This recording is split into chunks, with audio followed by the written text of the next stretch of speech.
Hello, Garry. Hi, how you doing? I'm alright. Yourself? Yeah, not too bad, not too bad. Yeah, sorry it's a bit late. That's all right, that's all right. Hopefully we get some listeners in shortly. How's this thing work? So, obviously, we're talking now. It's just like being on the phone, really, and people are just listening to us. All right, okay. A bit like when you do on the radio. All right. See, So, all this technology, this is all new to me, all this spaces gear, like. yeah. But it's alright. I mean, at least I don't have to see my face, so that's a good thing. Oh, yeah. I was going to say, do you do this fairly regularly then? Yeah, I do it every Friday night. All right, okay. Yeah, and we have like normally a different guest every Friday night, basically. All right, cool. How long have you been doing it? I started doing it roughly about last year, maybe September time, but it was sort of like when I started then it was just sort of getting used to it and stuff. Yeah, all right. But yeah, we've had loads of different sort of guests really.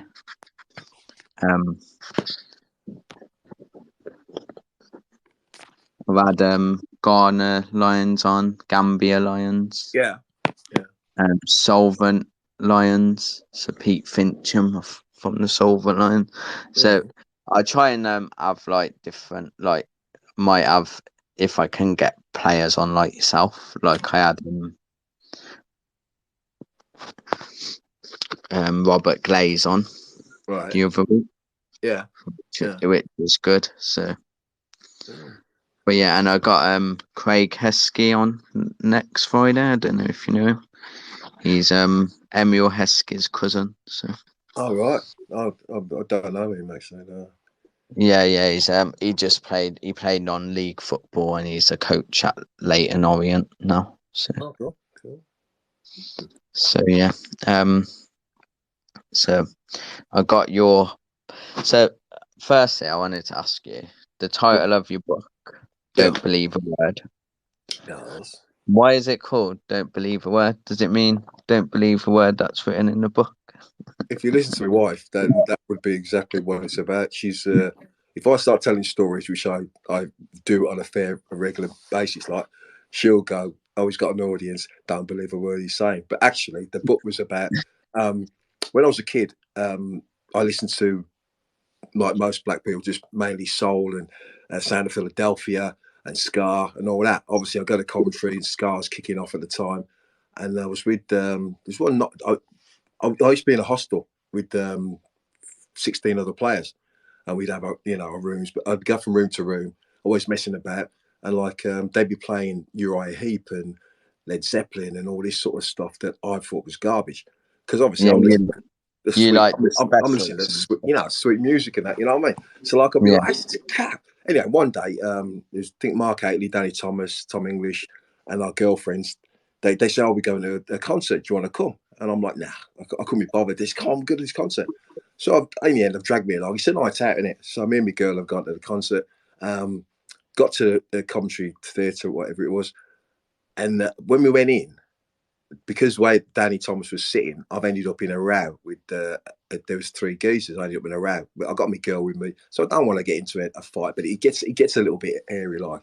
Anyway, everyone calms down, sort the seats out. I'm sitting next to the geezer that I was having a row with. So I'm thinking like he's going to club me any minute. He's going to kick off like. And then as we were all sitting there, everything goes black, and then one light shines on the middle of the stage, and you see this black guy in the middle of the stage, most beautiful afro you ever seen, tall black guy wearing leathers and that. That's Phil Lynott, and the band was Thin Lizzy. So I look at him and I'm thinking, damn, if I don't be a footballer, that's what I'm going to be. And like I just took an interest in after that, and I mean, I still listen to all my stuff, but I did like him just because he was different. I mean, there weren't that many black people playing rock at the time, and so I listened to his music. Plus, I love the fact that he lived every day like it was his last, if you know what I mean. He had a right. He gave, as we say, we gave the ball a kick. and like he had a right go, and like I just followed him, and after one of his tunes, "Don't Believe a Word." That's our name of the book. Plus, as I say, my missus does say, "Oh, he's got a noise. Don't believe what he's saying." Yeah. But I think she's joking. I think she's Yeah. joking. You think? Yeah. Yeah. Yeah, to be fair, Thin Lizzy are quite a decent band. To be fair, they have got some good tunes, haven't they? Yeah, I mean, most people nowadays. I was at Coventry not long ago. We did. There was a thing just after John Sillett died, and they got me over to obviously do a signing, watch the game, and do some books. But obviously, because John Sillett had died, you couldn't. It wasn't really the right place to start doing a Q&A and selling books in it. So they asked me about the Don't Believe a Word. Obviously, encapsulates my Coventry career as well, and I'm telling the story in that. And yeah, I mean, a lot of people were like, "Who?" But that night when I got back, a load of people texted me because there was a film on about Thin Lizzy, about Phil Lynott, basically when he not broke up with Thin Lizzy, but coming towards the end, and basically how he sort of ended his life and the tunes and how they exploded. And loads of people text me and said they thought it was brilliant. The show was quality. I mean, it's a guy, he's a rock star, isn't he? He gave the ball a kick. He had a right go with his life, and you got to applaud that. Yeah, definitely. And you said you like a bit of ska as well. Oh yeah, yeah. I'm with Coventry was just well, I listened to Yeah. ska as a kid, like and my brother and my dad and all them listened to all that. And I went to Coventry. I'm listening to ska. Then obviously there was the explosion, the two-tone explosion in Coventry, and we were at not the forefront. We were right by it at the time, like, and we knew Neville Staples and Terry Hall and all them. So like, yeah, we was there. Coventry was exploding with the sound, and it was just a different feel about the place. It was a bad time for employment and whatever, but Coventry was a city that was just exploding full of music, like Manchester did years later. So yeah, we was lucky to be in and around the time when Coventry was really buzzing. Yeah. So, would you say you've seen a lot of bands and stuff? Over the years, being footballers, you do get invited to things, and we don't get a lot of time. We get a lot of time, if you know what I mean, but not a lot of time to be going out clubbing or whatever. And so, like, yeah, if the band came to town, we go and see different things all the time. So we've seen loads of bands. I mean, one of the best. It was one of the most unusual when I was at Villa. Andy Gray was he knew Rod Stewart, Oh, obviously right, okay. Scotland Yeah, connection, I like a bit of Rod Stewart. He's good. and he went to me. My nan loves him. Yeah, he went, "Do you want to go see Rod Stewart?" And I was like, "No, you're all right." And he went, "No, no, he's big man. Come, Rod Stewart." So me, him, Simon Stainrod, loads of us went. And we ended up watching a concert. Like, I mean, to be fair to him, the geezer's an entertainer. He took us back to his hotel after. So we were in this massive suite after drinking and all that. Neil Cooper's trying to, God rest his soul, Neil Cooper's trying to nick bottles of beer and soaps and all things from the hotel room. And we ended up having a chat till about 4 in the morning about all sorts with Rod Stewart. He was a top bloke, to be fair. Yeah, he seems the top bloke when you see him on the TV and stuff. He comes across well, to be honest. Yeah, definitely. I did actually see, like you said about players going out and that. I think Jack Grealish was at the boxing on Saturday night. I Yeah, I don't know. imagine most of them was there. There was some with Phil Foden, his mum. There was an explosion of violence, wasn't there? There was some people. I don't know if they're winding him up. That I just saw the video I saw. I think there was punches thrown, and his mum got involved in it. I think someone even tried to hit her, which is outrageous. But that sort of thing happens. You get players, you get an environment like that. The boxing thing, it's on the verge of violence anyway. I saw a video at the fight, and two blokes were just fighting, and they were saying which was the better fight. And these two blokes were really going hammer and tongue at it. But then you have a few drinks. It's an atmosphere of violence. It's on the edge of violence. Things kick off. And like, yeah, I mean, Jack Grealish should be there, but loads of footballers there. I think Michael Richards was there. It's like a who's who, isn't it? It's the biggest fight in Britain at the minute. Everyone wants to be there. Like, it was like going to be a who's who. Yeah, definitely. Cavani was there, I think, and Yeah, like you said, Mika Richards was sat with Jamie Carragher, weren't he? yeah, And yeah, John Stones and Jack Grealish was sat together. yeah. But yeah, I'm a big boxing fan, so I don't know if you are, but Yeah, well, my old man he loved all that. Obviously, Muhammad Ali was the main man at the time, and when I was a kid, and we'd all have to stay up to watch the Ali fights and all that. And my old man loved all that. I mean, a couple of lads I work with now, they're right into the boxing. They fill me in on the stuff because I'm so caught up in a football. I take interest in the stuff and that, but they fill me in on what's been going on. There's a bit of boxes and that Tyson Fury thing and Anthony Joshua and all that. I see the fights, but they give me the info before the fight, as it were. Like, so yeah, I don't mind a bit of boxing. I don't mind it at all. Yeah, I bet you would have been good back in the day. Yeah, I got a tendency not to like punch in the face. Lad, aren't you? Yeah, I mean, I was Errol Christie was like massive in Coventry when we was coming through in the teams at Coventry. So we hung with him and his manager, and his manager used to always say, "You always be feeling my arms," and they say, "You're a big lad, you know, you could fight you." But I don't like people punching me in the boat, so I can't really fight because they'll be kicking and all sorts. I won't be Marcus of Queensbury and like jabbing and ducking and moving. Like, if you smack me in the boat, I'm grabbing you. Yeah, you get them in a headlock or something. Oh, whatever, yeah, whatever way. Yeah, because I can't be standing there and just trying to box properly. But which probably shows that I'm open. I'll probably get torn apart because they just dance and bob and weave and duck under and beat me up like. But yeah, I mean, you've got to be a special. You got to have a special kind of discipline to do boxing, karate, and all that. And like my brother used to do karate, but I never. I loved all of that sort of stuff, but like I say, I kept getting drawn to the football. Yeah, that was your passion, wasn't it? Yeah, I mean, from the age of 4 or 5, I was just. What time did you? How old was you when you started at like Coventry? We got to Coventry. I was 14. I mean, Paul Dyson, who went to school with me. Paul was the better player. He was the best player in our school, and we first met at junior school. He was playing for one school, I was playing for another. You know, you all meet up, and you go in the change rooms and getting ready and that. And everyone goes, "Well, who's your best player?" And they was like, "Tomo."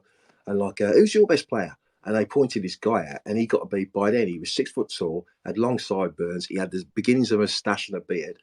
And I'm like, and long hair, and I'm like, he's a ringer. He's never 14. And they're like, no, he's I think, I mean, Paul's birthday, but I'm a few months older than Paul. Anyway, we go and play the game against each other.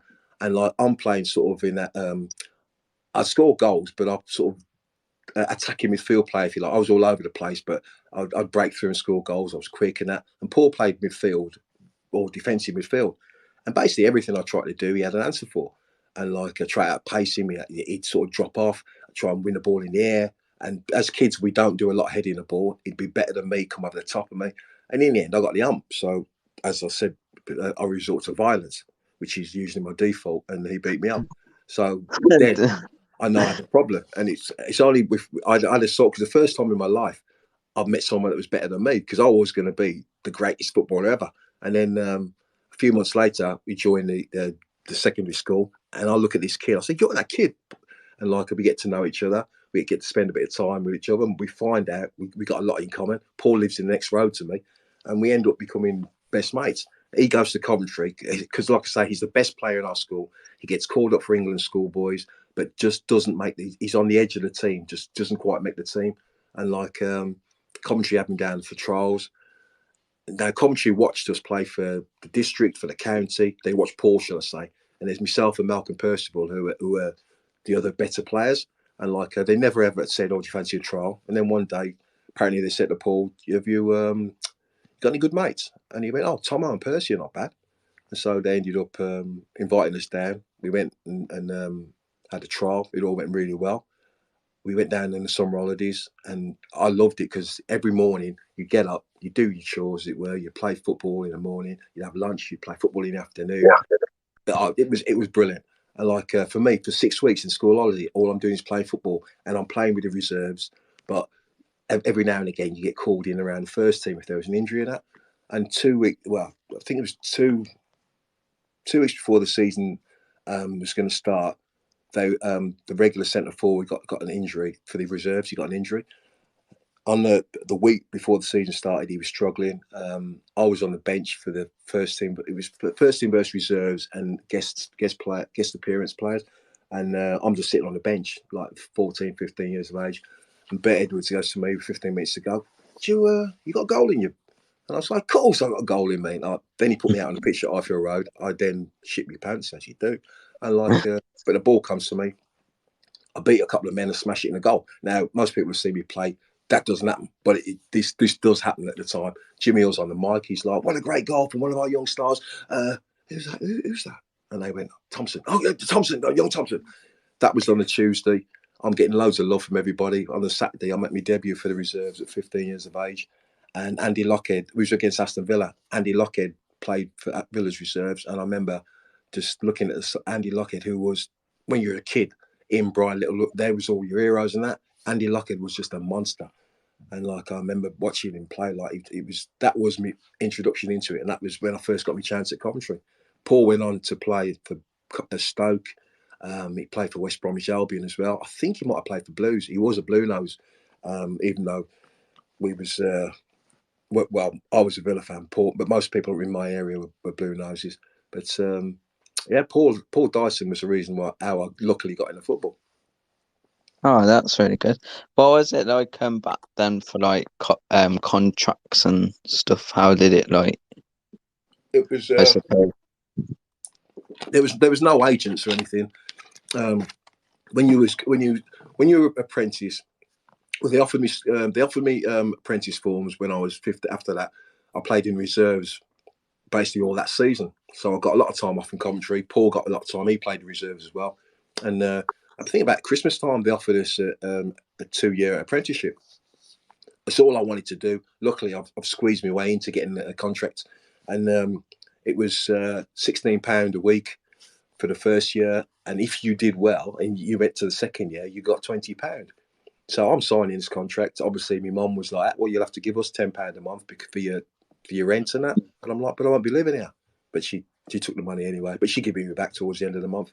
And that's how I got started. But the contract was, basically, it was a standard contract. But I got in the first team right early on. I made my debut against Aston Villa again. And we got beat 3-2. I think Brian, Andy Gray scored 2 goals that night. And Kevin McNaught got the other. And they called me in and offered me £100 a week. So my contract, my wages just jumped up. Obviously, we were paying 30p in the 30% tax or whatever. We were paying heavy tax, but for me, £100 a week, it's great money. So yeah, it's quite a lot. Yeah, and every year, to be fair, at Coventry, they the next 3 years I was at Coventry, they called me in, gave me a new contract each year because I'd done well. So they just always should call me in. Right, you've done well, we'll give you this. And there was no real negotiating. There was like, this is your contract, sign it. So I went to the senior pros, Terry Earth, Tom Hutchison, and I said, so player at my age, what should I be getting? And they give me a sort of inkling into what you should be getting, and they just wind you up and say, big man, you should be on £300-400 a week, play your ability, you've got the first team scoring goals. So when you go in, right, then I'm going to get £300-400. I'm not going to settle for anything less. And you go in, Gordon Milne will sit you down and say, okay, then here we go, we'll give you £150 a week and £50 a goal. Do you still have your original contract? My mum, all my football shirts, me under 21 caps, my Coventry shirts, everything, like my mum took them all to Spain, and my mum and dad are passed now. So most of my memorabilia, she actually gave to the cancer research, because I lost one of my brothers through cancer and that. Yeah. So she gave a lot of that. So all that stuff, any stuff like that, we got actual contracts, she might still have in Spain, or they might still be in Spain, but. I don't have anything because I'm not a great one for all that memorabilia stuff anyway. It doesn't bother me now because of my lad, and he's right into the football. His children are, well, his boys. He's got 4 girls and a boy. The boy really into football, and so he wants some of the memorabilia for himself and his lad. My daughter's not that interested in football, although I have said to her a couple of my England caps I'll give to her, like. But yeah, I don't have anything. Stupidly, I never bothered collecting it. So anything I did get, I'll just give to my old lady. Yeah. I get that. I mean, I know like some people, they like keeping that sort of stuff, don't they? And then they look through it or whatever now and again. Yeah, but like nice. I mean, I used to have you have videos in that back in the day. You had VHS, And so we'd have videos of your goals. So sometimes your goals would be on TV and you tape them and all that. Then people started making videos of your goals. And I used to have some of that and I give it to my mum and dad as well. Like, because I suppose because I scored them or I played in them games, it never really bothered me. I suppose you just thought that memory's always going to be there. But that's why I ended up writing a book, because my boy kept saying to me, you got all these stories, all these things that happen to you, and like no one actually will know. And I said, I wasn't too bothered. It's my stories. It's my truth, as it were. But yeah, in the end, he persuaded me to do the book, and quite pleased how it turned out. Yeah, it's a really good. It's really thick as well, isn't it? Yeah, So there's loads of pictures in it, but it's a fair read. Yeah. Yeah, I mean, I've the pictures in it are really good as well. Where did you get a lot of these pictures? Because obviously some of them you will see on the internet or whatever, but Yeah.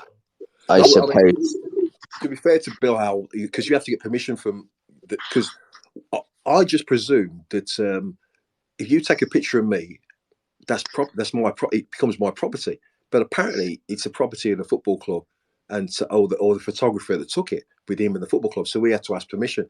And generally, people want to charge you for the pictures, or they say, "Well, give us a mention in the book," or I do something for them. But yeah, Bill was really good because he did a lot of chasing around and speaking to people, and we had a load of photos. Plus, I had loads of photos here, and my mum sent me through some of me scrapbooks back. So Bill got a lot of pictures from them, and yeah, I mean, in the end, it all worked out right. I mean, we had loads and loads of pictures. Like in the end, there was too many. We had to cut it down because you can only have so many in a book. You know what I mean? Yeah, you could definitely just do a book of pictures, I think. Yeah, well, I mean, to be fair, I ain't shy.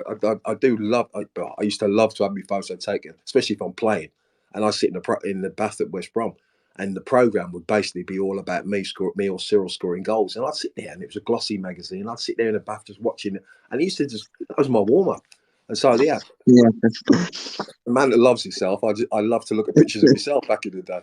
I think I'm over it now. Yeah, back in the day, I didn't mind it. Yeah, there's some great pictures in there, like when you look through it. So, but yeah, I haven't managed to read a lot of it, but I have read a little bit. Yeah. Not as much as I wanted to be fair. Well, a lot of people say like Greg Evans, who writes for the Athletic, and he covers Villa. Now he got a copy, and he said he just went straight to the Villa and the Albion chapters because obviously his old man supports the Albion and he covers Villa, so naturally he wants to read the bit about them. And other people read different bits. Like, yeah, I mean, it's one of them books you can read a bit, put it down, and come back to it. Like, I don't, because it's so big. I don't expect people to sit there and read through it like that. It's fairly big. It took you quite a while to do it, didn't it? I think. Yeah. I mean, it was say like a year before COVID. Bill, who's a mate of mine, I've known Bill for like 20 years, and Bill kept saying to me, "Big man, you got all these stories. You got to write a book." And I was like, "I ain't interested, not interested at all." And he kept saying it, and they got me one day. I finished work and I met him for a beer and we was chatting. And he said, "I'll come to the publishing house." Like, so I went to the publishing house and just had a chat. And then we went for a beer and he kept saying, like, we'll give you a dictaphone. Just all you do, just any stories you remember, just reel them off into the dictaphone, and then we'll obviously they got to check the validity of them all. But he said, "Yeah, just it'll be a piece of cake." And I just started doing it, and in the end, it became quite therapeutic, or cathartic. It was good, and like I'd tell Bill stories, and in the end, he'd have to check it. I mean, the one story I always remember, and this is like how funny you can imprint memories on top of memories. But when I was a kid, I went to when I was my old man. My Uncle Charlie took me to Aston Villa, and I loved it. I was 7 or 8 years of age. Then they said, "Well, if you behave yourself, we will take you again." So like, I didn't go that often, but every now and again when I did behave myself, they took me to Villa. And then by the time the old man took me to Pele, and Santos came to Villa Park, and I was only 13, 14. They took me down. We got 2 buses, and got down at Villa Park, and we ended up walking down the road. And obviously the hot dog stand is there, so you remember all them things. It's a night game, isn't it? And night games at Villa Park are a different class. So I'm walking down, loads of people, and it's buzzing. And I'm walking down, I can smell the hot dogs, and all I can remember is Steve Harley and Cockney Rebel bouncing out, come to see me, make me smile. And I listened to this tune and so I'm telling Bill the story, and yet when he checks into it, Steve Harley's record didn't come out till 3 years later. So it must have been another time I was down at Villa 3 years later. But the memory imprinted on top of the memory of the game of Santos. But so he'd have to check all of that to make sure everything tallied up. And once he got it right, he was happy to do the book and that. I used to read chapters and I'd say, no, I'm not having that. You can't put that in. I'm not having, and like I cancel out a lot because if I tell stories in a pub, I'm telling you a story. Then when it goes into print, sometimes it looks, let's say it could be a bit risque. So like, obviously I can't have sort of all them stories in there. Like, so in the end, we came to an agreement. But yeah, I'm quite happy with the finished article. Yeah, it's definitely worth a read if anyone's got it. I think one of my co-hosts has got it now as well. So oh yeah, oh nice. So that's good. But normally Ivan's here, but he ain't here tonight. He's right. His missus has dragged him out, so he couldn't come on. Fair enough. Fair enough. You know what it's like when you have to. Yeah. But yeah, so you just have to put up with me, I'm afraid. So. No, it's no problem. No problem. But at least we got you on, because after the last time on the Christmas do, I felt so bad about that. No, I mean, at the end of the day, as you say, you're at a Christmas party. I suppose if you think about it in the cold light of day beforehand, you go to a party, it might have been better just to say, look, no. But I can't remember where I was. I got back and then I think there was a certain time it was going to go on. But when it didn't go on after 10, 15 minutes, I thought, it's not happening. I like it, it's one of them things because it's the medium it is, you can do it another time. It's not like if we don't do it today, we're never going to get it done. So it's not a massive problem. Yeah. Well, I appreciate you coming on. Thank you. No problem. No problem. Yeah. It was because I was the funny thing was at the Christmas do, I was talking to people about it. Like there's all like my mates, there was like, you're doing your podcast tonight, and you, and I was like, yeah. And then the the owner of where I work, the boss man, the big boss man, he heard it, and he was like, it's a bit funny because he's actually younger than me and he owns the whole thing. So, right. But because like his dad passed it down to him, sort of thing. Yeah. And he was like, "Oh, let me look," and he was like, "Oh, I'll listen to that tonight or whatever." So even he was like excited about it, and then the next thing I woke up and I was like, "Oh crap, what's the time?" Thing is, it's Christmas party. We've all been there. We've all been that person. You end up going out for a couple of hours, and you end up like being 3 a.m. You don't know where you are, and you got to find your way out. We've all been there. It's it's not exclusive to you, kid. Don't worry about that. No. But yeah. But at least we're doing it now anyway. So that's the main thing.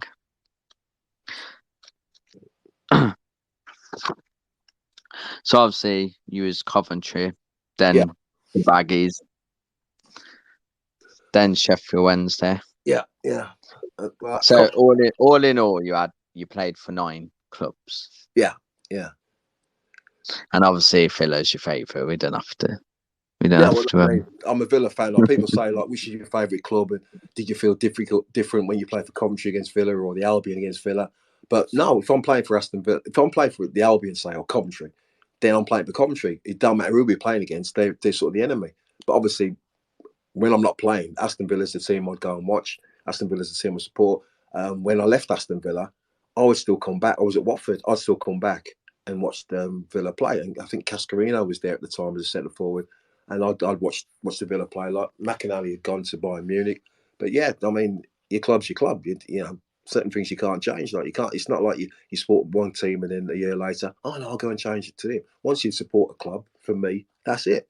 And so I might play for different clubs, but and all the clubs I can say, apart from I had a bad time at Watford, but mainly it was because of the death of my brother, the breakup of my marriage, and all sorts of things. So it wasn't a happy experience. But generally, all the clubs I've been at have treated me brilliant.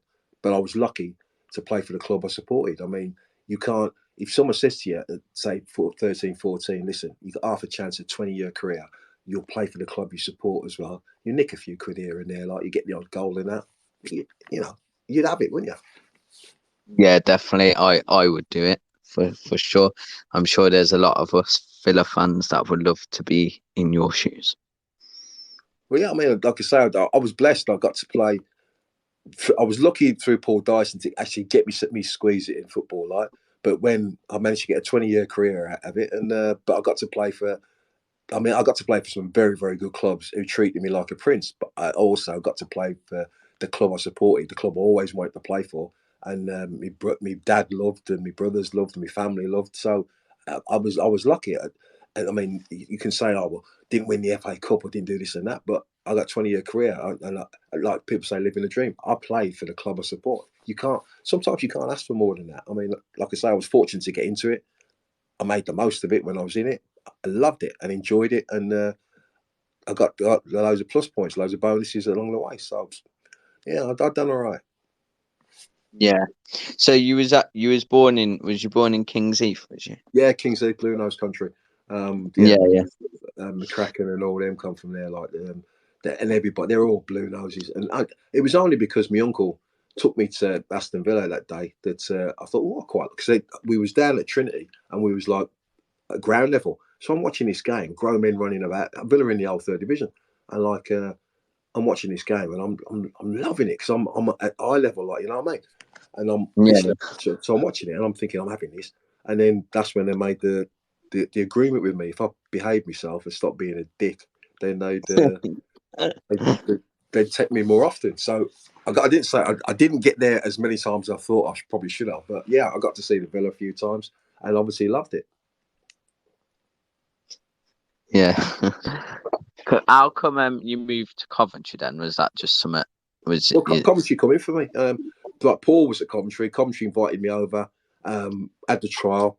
Everything went well, and ended up playing for the reserves from at 15. So the chances are they're going to give you a contract. Like went through, like I say, I was in a hostel with all the other apprentices. Did me 2 year. Well, I did a year apprenticeship and signed pro, and then I'm a pro. So I'm in Coventry all the time. I'm living in Coventry. I meet a Coventry girl, and yeah, I mean, my career was kicking off.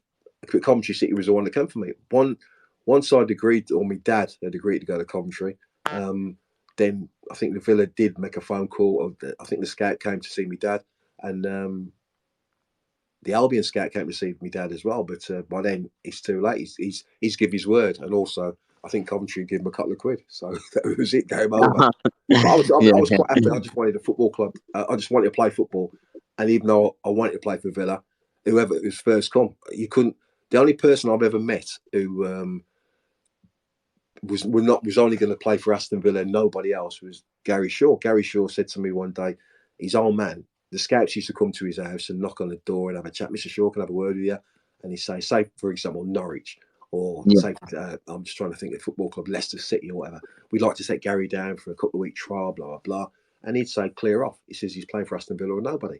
And I say to Shaw, then, what happened if no one, Aston Villa never come for you? And he says, my dad wouldn't let me play for anyone. So Gary Shaw was fortunate. He got to play for the club he wanted to play for, the club he supported, because his old man was stubborn. And like, luckily, the Villa came in. But at my time, I ain't waiting for anybody else. If whoever come for me, then yeah, that gives me the foot in the door. Yeah, at the end of the day, you love football, and and then you is just at least you got to play, and then you're just a professional, and it's simple as that. Yeah. You want to be a pro. That. Yeah, you want to be a pro. You want to play in a decent games, and I don't think it really matters who you play for it to start with. You all got ambitions. People want to play for England. They want to play for Villa. They want to do this and that. But you got to get your foot in the door somewhere. And so, like a lot of people who talk to me, their kids have got a chance to go into Villa or they got a chance of going somewhere else. And like I'd say, always look at the youth system. Look at the players in the first team. Look at the pathway. Can the young players get through to the first team? If not, do a Dele Alli, go and play lower down, play 100 games and get them to move to Spurs, as it were. You know what I mean? Yeah. Sometimes they go to the big club and they get swallowed up because the club will always throw 30 million at it. So young kids never get a chance to break through into the team.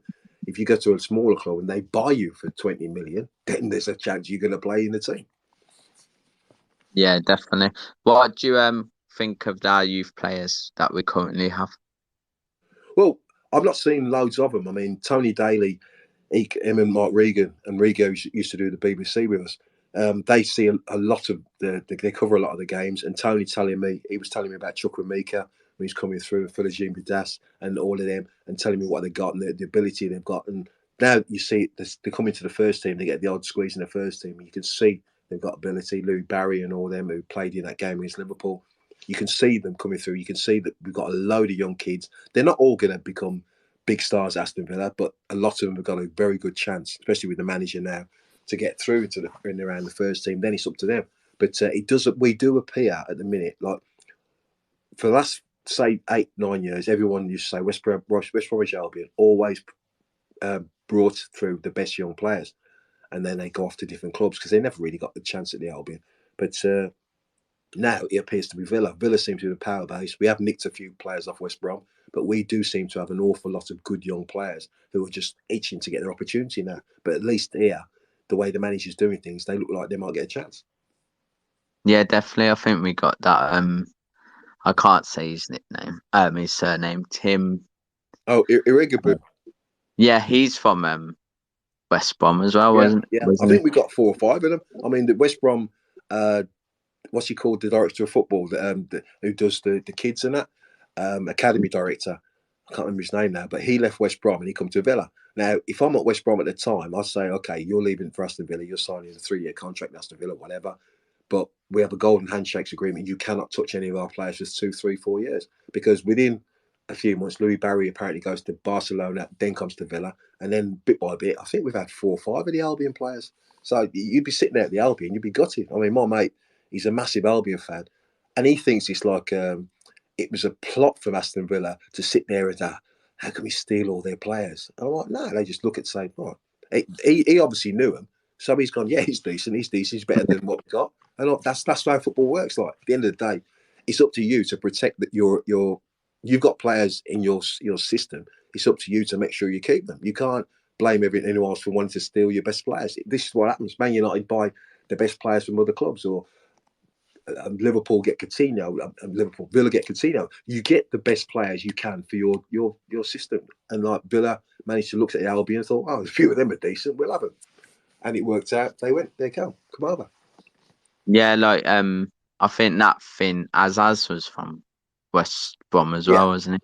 yeah. I I think think there's a few. I mean, all I kept hearing over the past year or so, he's come over from West Brom, and like I say, Reggie Boom and a few of the others. Like, so yeah, it does appear if you're working for the Albion and you're in the youth academy, you'd be trying to tie up these kids double live out, because it does appear that as soon as Villa come calling, like they're gone.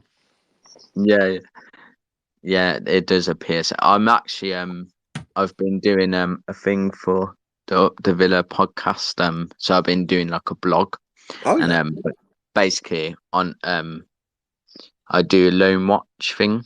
So mm. I've been all the players we've got that are out on loan. I've Yeah, been watching them.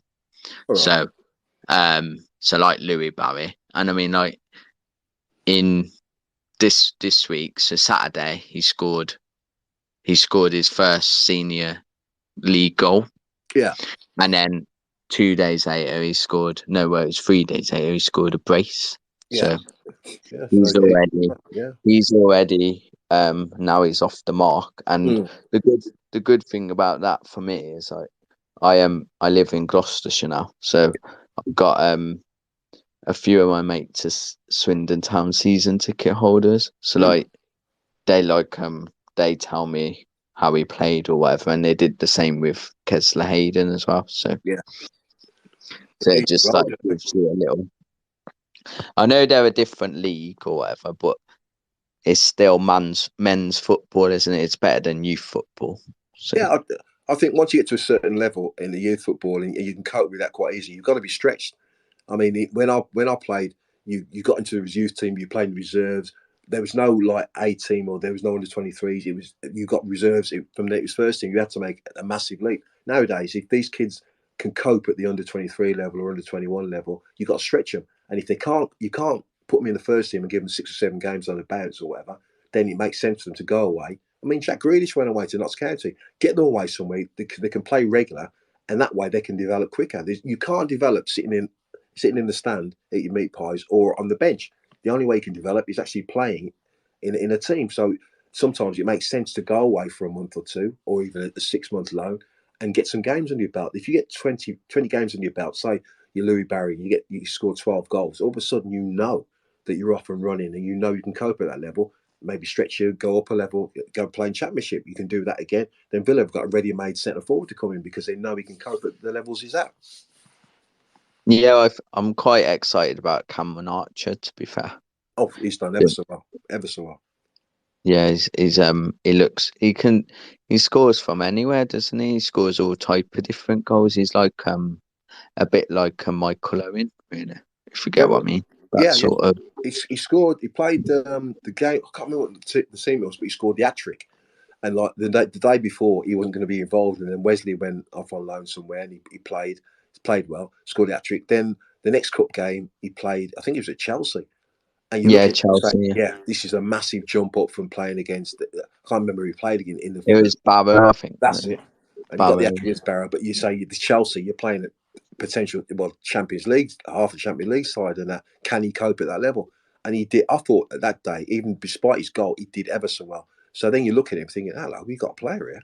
And yet every time he's had the opportunity, he's come on, he's looked dangerous. He looks like a centre forward. He makes good runs. He doesn't lose heart. He gets himself into the right areas, and now getting away on loan again and scoring again can do his confidence the world of good. And if you're the manager of Aston Villa now, you look and think, right, this kid now, when I get him back, he's got to be putting people under pressure for the first team because he's got everywhere we've sent him, whatever he's done, he's gone and done well. He shows whatever level he can score goals. Got to be given a chance. Yeah, definitely. I mean, like our current strikers aren't actually doing it, are they? So, No, that half the problem. I mean, you don't know exactly what the problem is, but Ollie Watkins was flying, and then Danny Ings comes in now. I'm sure Danny Ings is not a Dean Smith type of player, but Danny Ings doesn't really fit the way we want to play either. So then you've got to think, well, do they going to play the two of them together? Are you going to change the system? They don't look like they're comfortable playing with each other. So then you've got a massive problem because you got two centre forwards whose noses are out of joint. And I think it's Chris Powell was talking one day and he said, what happens? The manager then looks around and says, okay, then you can't play together. So one of you will play, the other will sit on the bench, sort it out between you. The best one will play. Ollie Watkins plays the first game at Brighton, scores a great goal, gets a few games, drop levels off, and it looks like he's slightly off the pace. Danny Ings comes in, he plays the other day, but he probably is thinking, I need more games as well. So now you've got a problem. Which one do you play? But the good thing is we've got two potentially £30 million strikers, so you can pick and choose a little bit. yeah, but tomorrow, would you play? If it was you, would you play Danny Ings or Watkins? It's a difficult one because, as I say, Ollie's just looks slightly off the pace. Danny Ings, he only played. So Stephen Gerrard, I've kicked with himself the other day because he said it was after Newcastle, I'm going to make changes. There will Yeah, be. and he did. He only made one, and then if you only make one change, then you're more or less saying, okay, I know you've had a bad day at the office, but this is your chance to prove it was a bad day at the office. When we play bad again and there's no drive about us, now he's got a problem. Does he make a few changes? But Danny Ings was the one that came in, did okay, didn't really do that much. But Danny Ings could rightfully say, well, hang on, I've been waiting for the opportunity. I need a couple of games.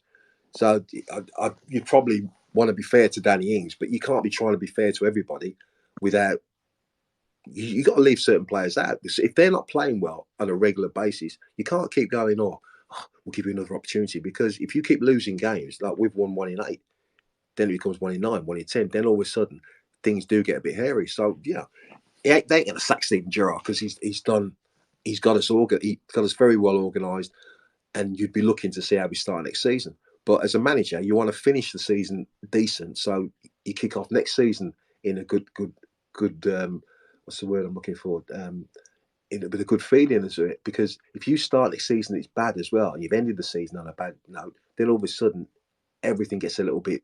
Oh, this is crap. We're not going forward. We're not doing anything. We're not developing. So, as a manager, you want to try and finish as well as you can to end the season, so you've got a bit of credit in the bank. Yeah, definitely. What would Graham Taylor have been like if back then, like if you was out of form, would he have dropped you? Oh yeah, yeah. Graham never messed about. There was no when Graham came to Aston Villa, and like because a lot of people don't remember. Well, at all the members we got promotion. Graham Taylor came to Aston Villa, and as far as he's concerned, the thing was a complete mess. And the fans hated the players. A lot of players were scared to play at Villa Park. It was a complete mess. He brought in a load of average players who just worked hard, honest, hardworking players. Brought in that likes of them who gave the team a solid base. I've been injured for 11 months all in. If I'd have been fit, Graham Taylor would probably have sold me because I think he looked upon the likes of myself, Andy Gray, Stainrod, Elliot left. He thought that big time Charlies and were too big for the club and didn't do the work what he wanted. So like he got rid of a load of players, but we was under no illusion. If you weren't doing the business, you were out of the team. But it was different in them days. Nowadays, players, I'd say the tail wags the dog, but players seem to have more power. Back in the day, if we weren't playing well, you knew it was game over. You'd be out the team, you lost your place, then all of a sudden you might have to wait 6 weeks to get it back. So you had to keep. You spend your life looking over your shoulder trying to keep your place because you know someone's going to nick your spot. Nowadays, I think because if you're a multi-millionaire and you lose your spot and you're sitting on a bench, I don't think there's that much um, anger about being left out. When we was left out, we were fuming, we were slamming doors, kicking off, and all sorts because you wanted to play, you had to play. But nowadays, I don't think there's that much drive about the thing like that. That people don't take it as personal. We took it personal. But Graham Taylor's manager, in answer to your question, did never mess about. If you didn't play well, or if you didn't do the right things as he saw it, he would leave you out, and he'd have no compunction about leaving you out. Yeah, I definitely think the game's changed. Obviously, Yeah. um, I personally, I know I'm a bit young, but well, I'm not young. I'm middle aged, but I mean, for me, like I would prefer football to be like it was back then. To be fair, Yeah, because I think everything. like nowadays they're given too much too soon. I think. Yeah, I agree with what you're saying, but it's progress, isn't it? When I'm a kid and I get in the first team at Coventry, Tommy Hutchison and all them go, the game's gone. You kids, you don't know what it's like. What we had to put up with. Football was a physical game and all that, a proper game. But when we played it, I thought it was incredibly physical as well. Now I watch it, it looks to me quite tame at times, quite clinical, quite sanitized. There's not the I'd say passion or raw aggression that you see sometimes in that. The game's changed, but money changes that situation. Players do get there's a lot more money in the game now, obviously with Sky coming in and all that. And so actually the best players will get the better options and get more money thrown at them at a younger age. And the one thing that worries me then is, does it kill your desire?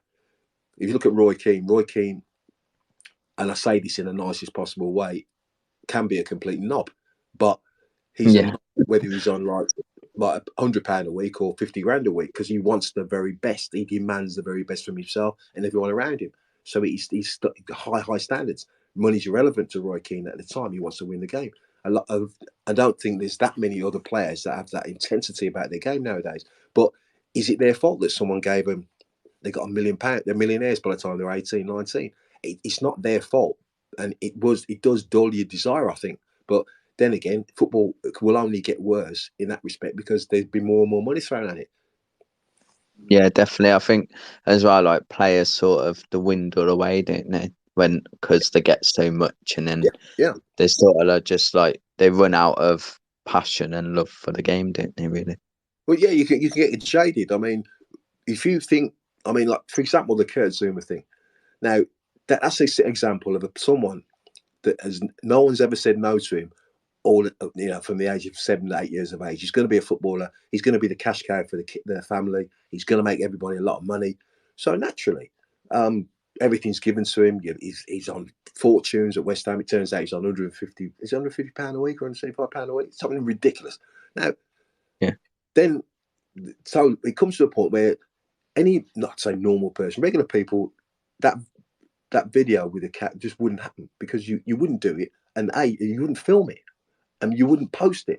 But because no one tells you no. You have no grasp of what's actually right or wrong because you don't know. You probably don't know it's wrong because no one's ever said, "Hang on a minute, think about this. This is ridiculous." But these things happen. A lot of times when players get in trouble or silly things because they don't really know any better because no one's ever. I come from a strict West Indian family, so I knew right from wrong from a very early age. But I still did wrong things. I got in court, in different situations, and got in trouble a fair bit. But because I knew it was wrong. But nowadays, I think sometimes. But I had people who would say, "No, big man, no, you're not doing that." But I don't think they have that nowadays, and I don't think it's their fault, not completely. But if everything's given to you from a young age, then what do you think's going to happen? They're going to do certain things because they don't really have that. Oh, hang on, that's not quite right. You know what I mean? Yeah, like they've been like ridiculed, as the Yeah, yeah, saying. yeah, yeah. Yeah. Which Well, is sad that in was. one respect, but I suppose if it's you and that happens to you from the age of 8 years of age till you're 28, you're getting everything laid on for you. Then you're not going to say, "Hang on, I'll stop this now. I really need someone to like give sort me out." You're going to enjoy it, ain't you? Yeah, probably. Well, I wouldn't kick a cat there. That's a No, bit. no, I don't. I mean, I don't recommend that. But I'll just use it as an example. It's just sort of thing Yeah, that most people would go, "Nah, that's not going to work. That ain't right." But obviously, the thing about the whole thing was it wasn't even so much the cat. It was the fact that and I never saw the video, but everybody's run me through it. The fact that his son picked the cat up and gave it back to his dad, which implies that sort of thing has happened before. It's not an unknown occurrence. So and then someone to film it. I mean, why would you film that? But then yeah, people say all sorts of things. and they're laughing in the background. Yeah, I mean, it's when I was told about it, I was shocked because it didn't make any sense to me, and that's why I won't watch the video now. I've been told about it. It doesn't make any sense to me, but it's out there now. That's the other thing. Once you've done something like that and you post it, you can never get it back. The thing is, though, he seems like he kind of got away with it, really, Well, in some sense. Like he's still playing, isn't he? He's still. I would have thought David Moyes is the manager of West Ham. So David Moyes, regardless of what happens, wants to win the game. So David Moyes plays him. Now, if you're the board, and they've lost sponsorship deals over this, you're the board, you pull him straight away and say, right, I think there was going to be an investigation. Until the investigation's done, he ain't playing for anybody. You suspend him, he's out the door. And that way, it takes the heat off him, gets him out of the picture. But the fact he started playing, and then he just sets him up to play and people can boo him and do different things and wind him up or whatever. But he shouldn't have been out of the play until, I mean, his brother who filmed it was because he's at a smaller club. And I'm just trying to think what club he's at like. But they suspended him straight away. But then he ain't worth 20 million and he ain't 175 grand a week. So it's easier to do that. But But he didn't kick the cat, so. but he was part of it. He filmed it, but he ended up Yeah. getting suspended. Kurt Zuma didn't. And you think, well, hang on, they should both be suspended until the investigation's done at least, and then you can say, oh well, this has been done. The fact that they just carried on shows that almost show like the football club it's more important to win a game than actual sensible, normal things that people think. Oh, hang on, that ain't quite right. But anyway, I'll get off my soapbox now and talk about something else. Oh, okay. Yeah, we should probably. Well, considering one of my cats is led next to me, it's probably. Oh, right. You're a cat lover then, yeah? Well, yeah, we do have few animals. All right. We're a bit of a farm, to be fair. Oh, right. Nah, no. We got 3 cats and 2 dogs. So. Oh, right. Okay, cool. But yeah, they're all right. I mean, they're not too bad.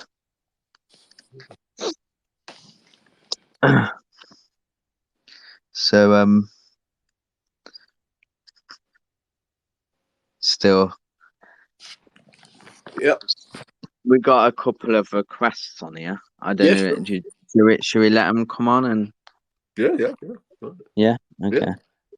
I'll let Ben on first, and then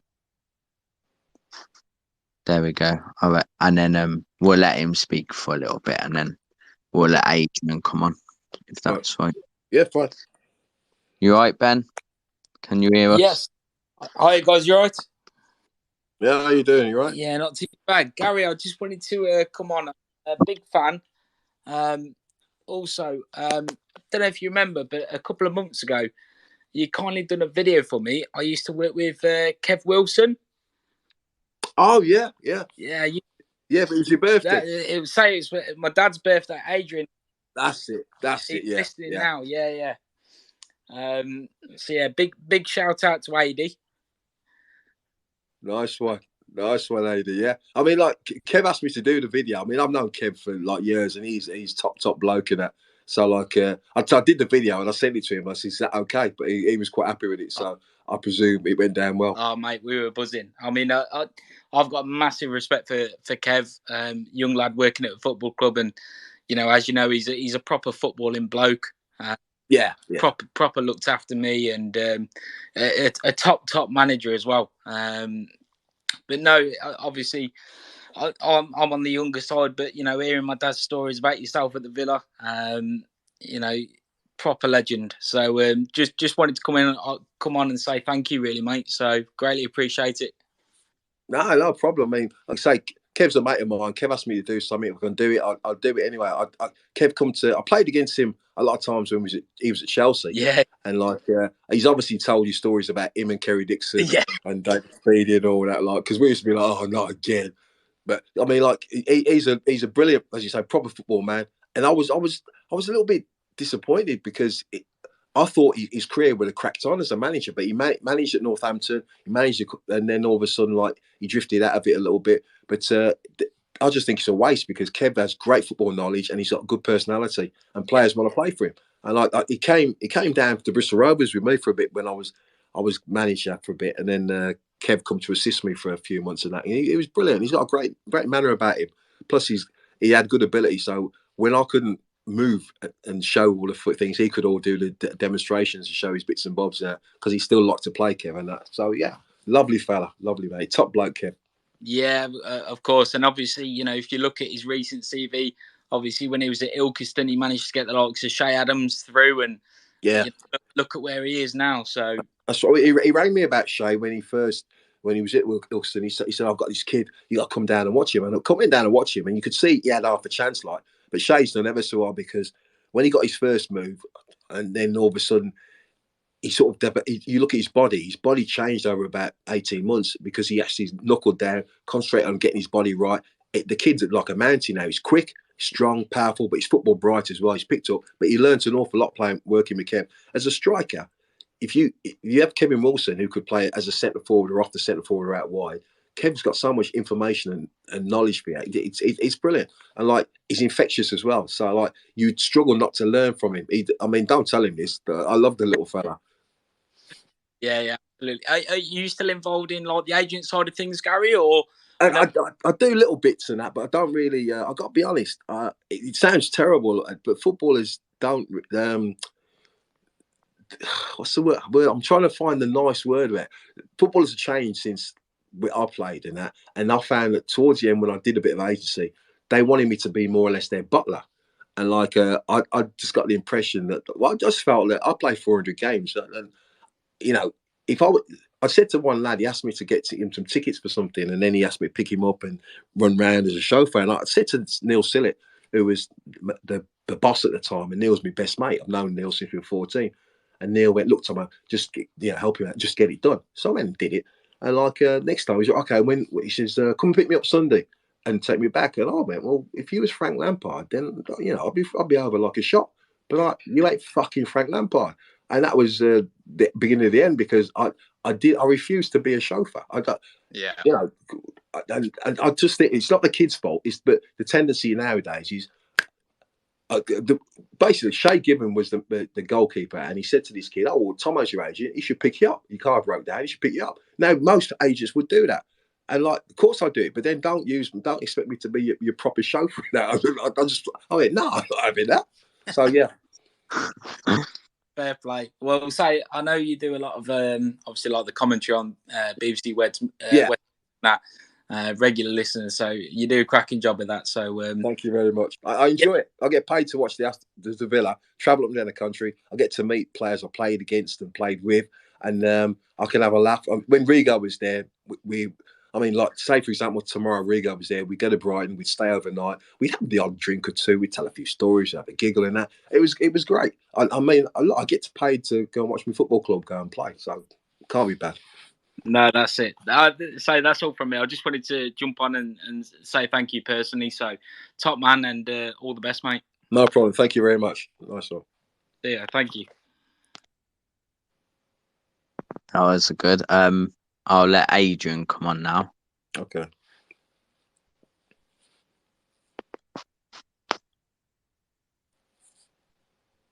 There we go. Press the right button this time. Hello, Adrian. Hello there. Good evening, and good evening, Gary. And that was. Good evening. How you doing? I'm all right, matey. That was my boy. So a bit Oh, of a right. family show tonight.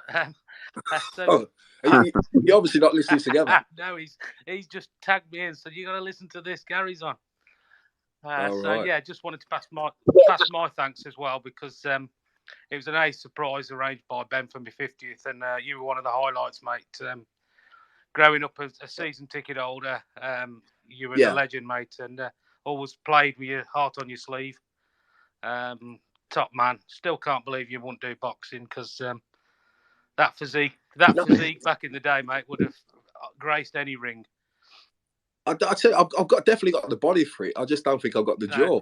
I just don't think. Yeah, people punch me in the face. I take umbrage at all that. So yeah, maybe I could have learned to do it. But yeah, I mean, body wise, I think it weren't too bad. It weren't for Frank Bruno, but it wasn't bad. But as you say, I just don't like being punched in the face repeatedly. He used to have 30,000 sharp Bruno at you, so you must know. Yeah, well, yeah. I mean, when they first chanted it, I think it was I was at Villa. And we played at Anfield, and that we drew 3-3. And to be fair, we took the lead 3 times against the European Cup holders, as it were, at the time. And at the end of the game, we went to the end, at Villa end, and they were chanting Bruno, and I was clapping them. I'm thinking, who the fuck are you chatting for? And then it was explained to me. So but then initially I was like, I'm not having that, because Frank was funny, but Frank wasn't the sharpest tool. Like, but in the end, I took it as a compliment. Yeah, absolutely. Going back to, obviously, listening to your footy tales, and who you've played with is fantastic. And we've touched on many times, I've heard tonight, about how the game's changed. Yeah. The names you've reeled off tonight, Regis, God rest his soul, McAnally. Yeah. I'm thinking of the likes of Cascarino, Fashion, yourself.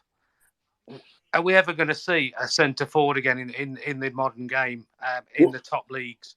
I honestly, I mean, you asked me 2 years ago, I'd have probably said no, because it was almost like they were trying to phase us out. Harry Kane is the last of the breed, but he's not a centre forward. He's a centre forward stroke number 10. He comes and plays deep as well, but he has all the instincts of a proper target man. But you look at most centre forwards, Lukaku, you'd say, is he's built like a target man, but really he wants to play as an inside left. Now, nowadays, there's a kid gone to, he's gone to Burnley, Weghorst. Now, he gets hold of the ball, brings people into play, has good ability on the floor, scores goals as well, and he's took Burnley by storm. So I heard a podcast the other day, and they're going, do you think the target man's coming back? Now, I don't think we're ever going away, but people look upon target man as, oh, that's the only option now. They'll throw it in the box to the big man. But I went to watch the Albion the other day. Andy Carroll's up there. He's 34 years of age. He's their best player. And like the two players with him, I was going to say numbnuts, but the two players playing next to him, if they thought, hang on a sec, this ball's going to go up to him, he gets hold of it, he brings people into it, he flicks things around the corner. If I just hang around him, there's goals here. The penny will drop with him in the end. But yeah, so for me, centre forward never go out of fashion. They might try and ease us out from time to time, but we're always coming back. Yeah, totally. I mean, I'm watching. We've got the debate on Ings at the minute and Watkins. Yeah. And I can't help thinking back that I can name a dozen players that I could put in that box that would thrive on the service that they could get from this current Villa side. That's right. I mean, we've got 2 number 10s, and for me, Buendia, it's took him 3-4 months to start looking like the player we thought we'd sign. Coutinho is just another level, but he's obviously wasn't fit enough. He's getting fitter. But the thing that the ability to thread the ball through the eye of the needle, I'm looking and thinking more and more. Danny Ings is the brightest of the two, who makes them little darts in and around the box, and he can finish. Whereas Ollie Watkins stretches play a lot more. So you've got two between the two of them. You've got a proper centre forward there. But I think Danny Ings is probably the more clinical of the two. And from what I heard, people keep saying Watkins has been tapped up as well. Now, I don't know if that's true or not, but he does look like he's slightly off his game at the minute as well. So I think you're more or less going to persevere with Danny Ings for the time being. Yeah. I think Watkins has had his head turned a little bit. That's what people keep saying to me. Yeah, he's been tapped up. He's going. I was told he's going to Arsenal. I'm going, BA, Arsenal for every centre forward. Man, they're supposed to be signing Calvert-Lewin as well. Like I said, so you can't sign Calvert-Lewin and the kid who's just got to Juventus, who they were trying to sign, and Ollie Watkins. I mean, it just won't work. But I don't know. I mean, if it was him, I mean, sometimes you can't tell players because they know best and their agents know best. But if I'm Ollie Watkins, look at Steven Gerrard and think, well, hang on, this kid potentially could take this club further forward, which will help my career, which will get me more England caps. So therefore, I think I'll hang about here for a bit. Sometimes, and I know as a man that moved 8 times, sometimes the move, while it looks on paper great, is not the best move at the time. Sometimes you need to take a step back and think, hang on, this club suits my style of play. I like the people here. I'm happy here. Why am I going into the unknown again, where you got to prove yourself again? And if you don't have it off straight away, people are on you. Yeah, I totally agree. I think the unfortunate thing is, Gary, you were playing because you wanted to play and you had to play. Yeah. I think these days that these players are governed by agents that get them the best move financially. It's not the best move for their career. No, I mean, most Villa fans would have, they'd have played with one leg, wouldn't they, to just pull on a shirt. Yeah, I think that's why the Jack thing hurt them so much, because everything he said, he was like about Totti, one club man, and getting more pleasure winning something with the one club. And I understand where Jack was coming from, but someone said to me towards the end, just before he was going to go, why would Grealish even think about going? And I said, well, to be fair, he wants to play in the Champions League, and we're at least 2 seasons away from doing that. Yeah. And by the time we get to that level, that's another 2 seasons of his career gone. His star might be on the wane, so I can see why he would go. But you got to go to the club that suits you. When he first went to Man City and it wasn't really working out, and I was going, wow, he's a dribbler in a passing team. But then so's Mahrez, so's Sterling. And like, it's took them a while, but they've adjusted. I think he will become a good player, but he did hurt when he left, because he was us. He was our man on the pitch. He epitomised us. And we've got Ramsey now, so it's he softened the blow a little bit. But at the time, he was the best player and he was a Villa fan. So therefore, he was us, wasn't he? He was representing us every time he played. Yeah, absolutely. And as you are, as a Villa fan, you can't help think, but, if I'm a Villa fan, brought up as a Villa fan, I'm a Villa captain, I'm getting paid £100,000 a week, and I could be at this club and become a legend and be here for the rest of my life. You sometimes think, well, what does lure them away? But it's because they're used to so much from so young. Yeah. They get too much too young. But the thing is, that will never change now. That can only get worse. And like that does worry me about kids and that, because you can only drive one car. You can only live in one house at the time. So like, I don't. If I've got £100,000 a week, do I need £200,000 a week? Because what am I going to do with it? But absolutely. Well, it's been an absolute pleasure speaking to you, Gary. And you, thank you very much. I'll let someone else get in, because I've bearing in mind me and my son have took it over. So very, very nice to speak to the pair of you. Lovely. Many thanks, and good lad, Ben. Nice one. Take it easy. Cheers, pal. Yeah. So as Adrian was saying about the striker thing, do you not think Keenan Davis? I know a lot of Villa fans moan about him, but do you not think he would suit the way Gerrard's playing? Because I think he's. I have a lot of time for Keenan Davis, because he does everything you want from your centre forward. He's a handful. He causes defenders problems. He backs into people. He gets hold of the ball. His hold-up play is better than anyone else at the football club. But he just never scored goals. And I remember watching the game, and I think it was a Carabao Cup tie, and I can't remember who they're playing, but I'm covering the game anyway. And I said to Rigo half-time, if I'm Keenan Davis, I'm going mad, because Conor Hourihane nipped in front of him and nicked 2 goals in the 6-yard box. And Keenan Davis was too nice. He never had that sniff the chance. I'm going to take the chance. He let Hourihane get there. Hourihane nicked the 2 goals. And I'm thinking, like, he's got that devilness about him to get one to score. But I think going away on loan, he went to Nottingham Forest, and apparently he's doing really, really well. I think the best thing for him, get on loan, get some games under your belt. Villa, who's coming off the bench, 10 minutes here, 10 minutes there, then he gets injured. At least there he can get some games under his belt. This will give him a chance to develop. He could well, in the end, come back and be a very, very good player for us, because Dean Smith loved him. Dean would give him every opportunity. I think Gerrard would probably like him as well. But the kid needs to go. He needs to play football somewhere. It's like a lot of kids. The only way, saying they're developing, Keenan Davies could give you a good 15 minutes off the bench, get hold of it, cause it to be a handful, but he needs to learn to develop, to play at 90 minutes and score a goal, get into the habit of scoring goals at your club. And then if you go back to Villa, you know you can score goals. But in the minute, he never really got too many chances, and he was never greedy enough as a centre forward to take his chances as well. So he just needs to go play. And I've got a lot of time for the kid. I think he's a good player. I'd worry now that with the likes of Louis Barry and all them, they might overtake him, when, because I don't know how long his contract's up to go. So there is the worry about him. He's got to get a move on double quick, but he has all the tools to be a very good centre forward. Yeah, you think he should be more selfish than really? Yeah. But every centre forward that I've seen, and there's very few who, like Emil Heskey was the epitome of the unselfish centre forward. Yeah, I like Heskey as well. Yeah, but he wouldn't score a lot of goals. But whoever played with him would get 20 goals or whatever. And like that's the sort of play, really unselfish player. But a lot of centre forwards, they want to score goals for themselves as well. They want to help the team, but they want to score goals. Keenan Davies, to me, always struck me as a nice kid, a bit unselfish, prepared to, sacrifice the team. And as I say, that thing when he let Huran get in twice in the 6-yard box in front of him, I'm thinking, nah, you can't. You elbow him out of the way. You take the goal because that's your opportunity, because you want to get in the first team on a regular basis.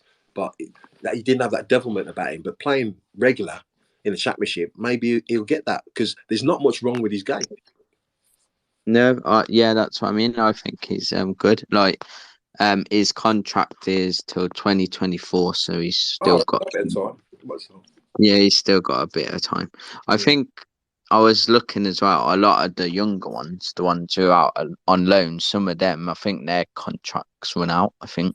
Yeah, I think Kessler Hayden's does, and that's why I thought they normally they sign you on a longer deal, then they let you go out on loan. But he went to Swindon, and from what I heard, he did very, very well. Came back and he's gone out on loan again. But from what I've heard, he's a decent player. Tony Daly, like I say, he sees all these kids and he tells me that the batch we got coming through are very, very good. Yeah. Kessler scored the other day for MK Dons, but they've been putting him. I don't know why, but they've been. I think maybe they've got like a more a player in that position that they've always played. So it's sort of limited his game time. Like, he's been on the bench a lot, but they started him the other day and he scored. So good.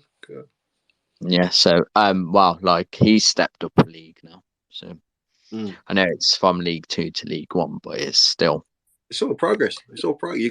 Some players are good enough and strong enough to go straight into the championship and play there. Other players have to drop down another level, but with that lower down, it's more physicality. So therefore, you will get, if you learn to cope with that, you will get fitter, stronger, quicker, because you're playing against monsters. You're playing against men.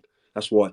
If I was a gaffer, I'd be like, let them all go out alone. Let them play man's football. Let them learn what it's about to lose a game or make a mistake, and then learn from that mistake and coming back on the Tuesday and having to play again. That's what it's all about, because football is a game of mistakes, but you make a mistake on a Saturday, you learn about it, and you correct that mistake on the Tuesday or the following Saturday, but you learn and you're developing all the time. If you're sitting on the stand, you can see people make mistakes, and when you make a mistake personally, it stays with you, and then you learn from that.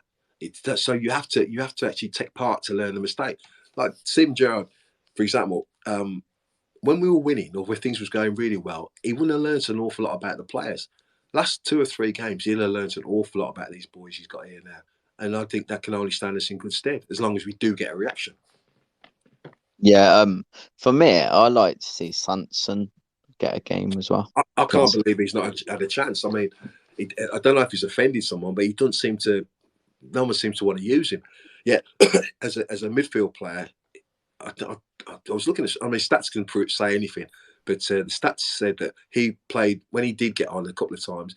He gave more forward passes or broke forward more often than anybody else. And it's only a little 15 minutes burst and that. But you're thinking, well, if you get a forward 70, 80 minutes and that, then hopefully, he can do that again. He can develop his game. At the minute, his game's stagnant because he can't play enough games. He's always on the bench, gets 10 minutes here, or he starts, he gets 15 minutes. He needs to get a regular few games. But then it's a difficult one to loan out. How much should we pay on him? 20 million quid or 16 million quid or something like that. It's a difficult one to go and loan him out. But the kid needs to play.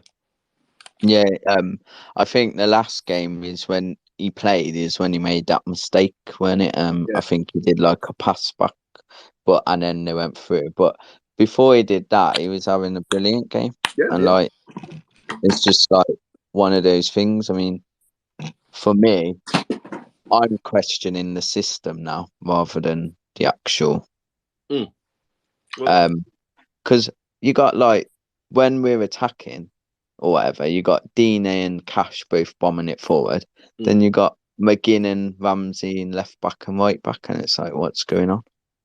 Well, that's the way he played at Glasgow Rangers, where the outlet was the two full-backs. They're very strong down the middle. They condense the middle, and so your midfield players tuck in, and your two wide strikers, as it were, they become number 10. So it's just like a line of players up the middle. Cash and Dean, they have the run of the pitch. And I remember saying the first game, that's all well and good when things are going okay, but there's an awful lot of space behind them once they've gone breaking forward. And so your midfield players, your defensive midfield players, have to make sure you shuffle across, cover the gaps, and keep it nice and compact while they're getting themselves back. Because you play like that, you can only run like that for about 60, 70 minutes. You hit the wall. So, I mean, Cash's performances have sort of slowly degenerated. Still competitive, still wants to tackle, still wants to get into people, but it's a lot of distance he's covering. Like, I just think you're going to have to tweak the squad, the style of play a little bit to get the best out of all the players. At the minute, the fullbacks are killing themselves, chasing up and down.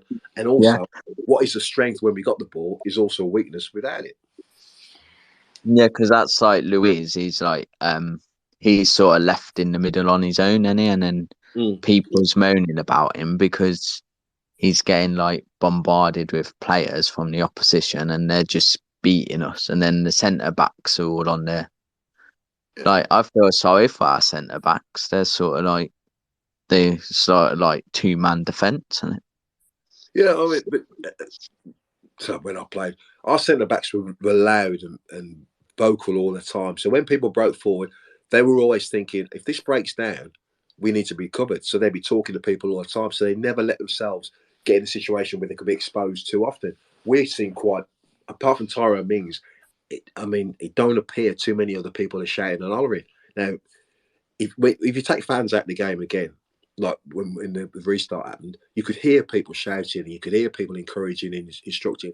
That's when you hear Connor Cody never shuts up for 90 minutes. So, like, that's what we need from Villa players. You need to be talking to people, organising people all the time. And you're most vulnerable when you've got the ball, because as soon as you lose it, they call it a transition now. You lose the ball, they got the possession. All of a sudden, you've got a problem because they're coming at you. You have to make sure, as you're attacking, right, if we lose the ball here, shuffle people across so we're in a position so we're still protected when they win the ball back. You make a cross because out the other end, they pick the ball up, all of a sudden you're lopsided. You have to talk all the time. We don't talk. We don't smell danger. Our back four get exposed, and I don't think our back four smell enough danger to think, hang on a sec, we're in a position now, but this is when we're at our weakest. It's great if everything goes well and you break through and you score a goal, but if you don't, then you've got to make sure that the back door's covered. And at the time, we haven't. So our centre backs get exposed. We're giving away silly goals. I mean, like, for example, for me, Leeds' first half was the best game I'd seen for a long time, till the Man United game the other day when it was in the rain against Leeds. So, like, but the second half showed exactly what we're all about. We have moments of great play. Our centre halves break forward with the ball.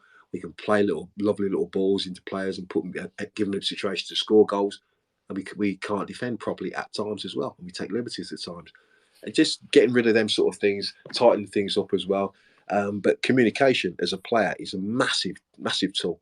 And like Nakamba comes in, not everybody's favourite, but I love him. He did the job before he got his injury. I thought he was superb. And then he gets the injury, which is a massive blow. But the distances between players was smaller then, shorter. So Nakamba doesn't have to cover a lot of distance. Now the distances are getting bigger again. And Luiz seems to be, as you say, left on his own a little bit, although he does have a tendency to try and do the outrageous, which sometimes can drop neutral. Personally, with him, he's not. We all know he's not a defensive midfielder. No, that's right. He's a number 8, isn't he? Mm. So, but like it seems like we got loads of number 8s and no. Yeah. But for me, I've seen people say about Callum Chambers playing in defensive midfield. Yeah, but that was that's been mentioned the last couple of games that he might go and do that, especially with Konza coming back or available to play tomorrow. And Callum Chambers hasn't done an awful lot wrong, so he might just push him into that one, just protect the back four. I remember when we came into the Premier League and we was playing so well, we were defending so well, and that. And I just remembered that I saw something on Sky once, and it just said that we made the second most blocks in the division. And I said to Rigo at the time, that's all well and good, but the moment we miss them blocks, we could get done 4 or 5. Because we're making last-ditch tackles all the time. Keepers putting off saves, we're making blocks all the time. You can't do that. Communication means that you protect yourself. You don't get to that situation. Callum Chambers is a centre-half in front of the back four. He should be able to smell danger, probably a lot better than Douglas Luiz.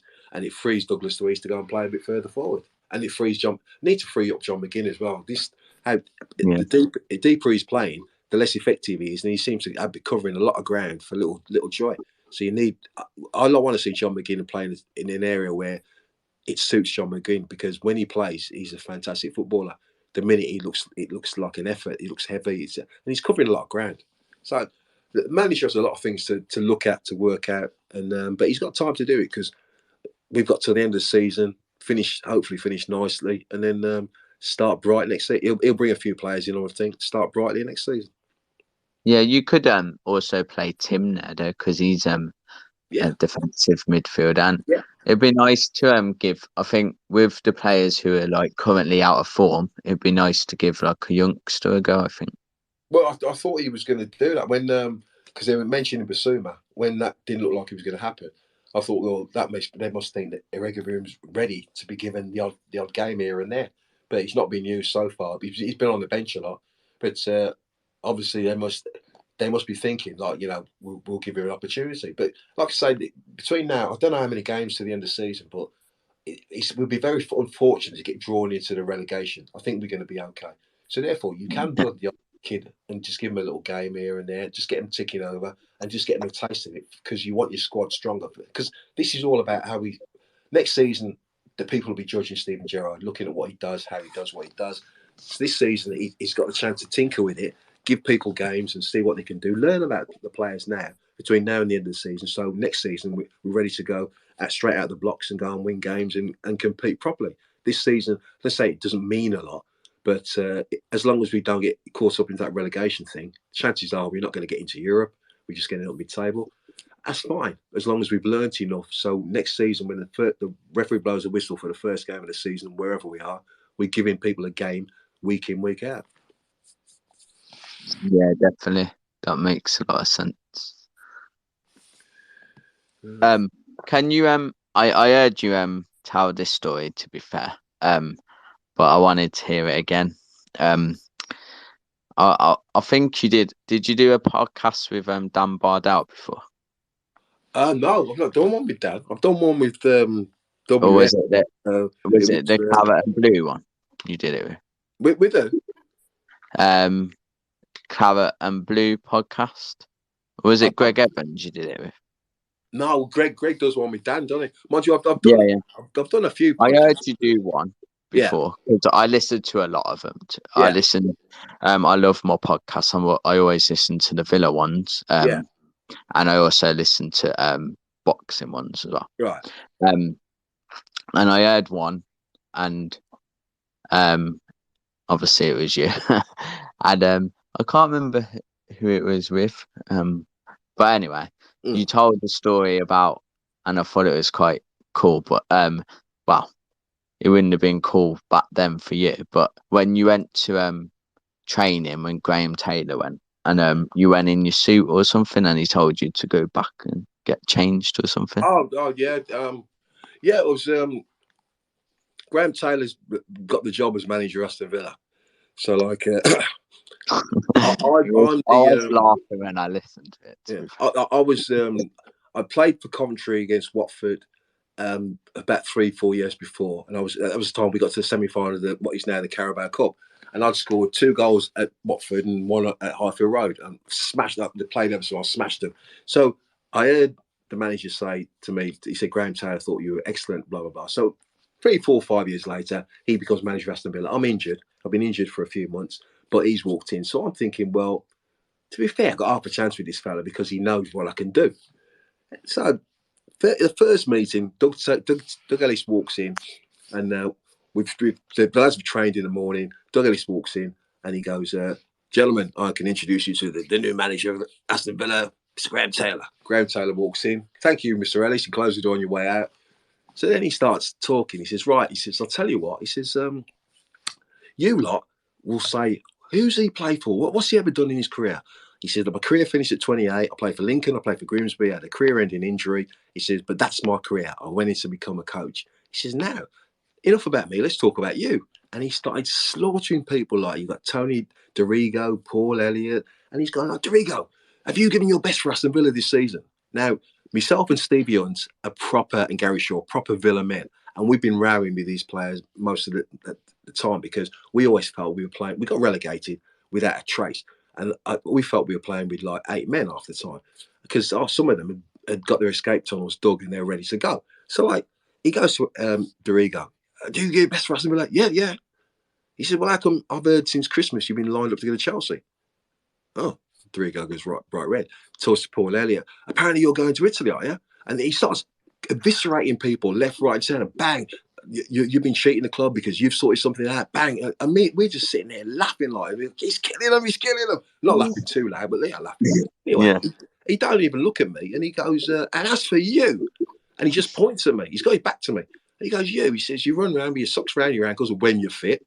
You're mostly injured all the time." He says, "But, you know, you'd get more bookings than goals." He says, "You're always fighting with people." He says, "You're no good to me." He says, "Now you're injured. How long have you been injured for? 4 or 5 months? You're no good to me." He said, "You might as well just fuck off now." So I went, "Yeah, right." And he went, "No, get out." So he threw me out the room, like, so I walk out, but I'm waiting in the car park. So Hunchy comes out and Shorey, and we're laughing and saying, "This fella, he'll blow through these like a dose of salt." So that's my first meeting with Graham Taylor. Next morning, I got to drive it to training. Now I drive to training, like, and I lived in Bassett's Pole, so I was about 5 minutes away. Drive to the training ground. As I drive, I put my car in the car park, to pull in, I can see Warren Aspinall. Now, Warren Aspinall is walking back towards the car, and Steve Harrison, Bobby Downs, and Graham Taylor are standing at the door to go into the changing rooms, and they've all suited and booted. Warren's walking back. So I get out of my car. I know there's trouble ahead, so I get out of my car and I go, "All right, Forms," because he's got the teeth, so he looks like George Formby. So I said to Warren, "No, all right, Forms, what's going on?" He's walked straight past me. He's gone, "Good luck." So I know there's trouble ahead. So you can imagine to my right-hand side is all the training pitches. So I think, right, I don't want to go straight for them. I'll make my way to the training pitches. So I walked out to the training pitches, picked up a bit of grass, you know, like the golfers, and threw the grass in the air, you know, checking the wind temperature. But I'm trying to come round the back of them. So I'm trying to be clever and come round the back of them. And they've carried on talking to each other. I think, I've done it. I get to the door and he goes, "Hey, can I ask you a question?" And I went, "Yeah." He says, "Where do you live?" I said, "Bassett's Pole, around the corner, about 5 minutes away." He says, "Describe your house." I says, "Oh, it's 5-bedroom, detached, you know, double garage. You got sauna. I got a bar. I got the foundation dug out for a swimming pool. You know, I've got a third of an acre. Oh, yeah, I've done all right." Like, he says, "Yeah." He says, "That sounds lovely." He says, "What do you think your neighbours think when they see you of a morning?" And I went, "They probably think there's Tomo going to training." He says, "No." He says, "They say, look at that scruffy git. Look at the state of him." He says, "He's dressed up." He says, "Look at your dress." He says, and I'm going, "Hang on a sec. I got gear on." And picture the scene. I got a leather jacket on. I got a white t-shirt, pair of blue jeans, and a pair of trainers, no socks and all that. He says, "Look at you." He said, "You look like the Black Fonz." He says, "You look like a tramp." He says, "Get yourself up home, get yourself changed. You come to training, you wear a tracksuit or you wear shirt and slacks and that. You dress properly. You're coming to work. This is your place of work. Now, fuck off home and come back dressed appropriately."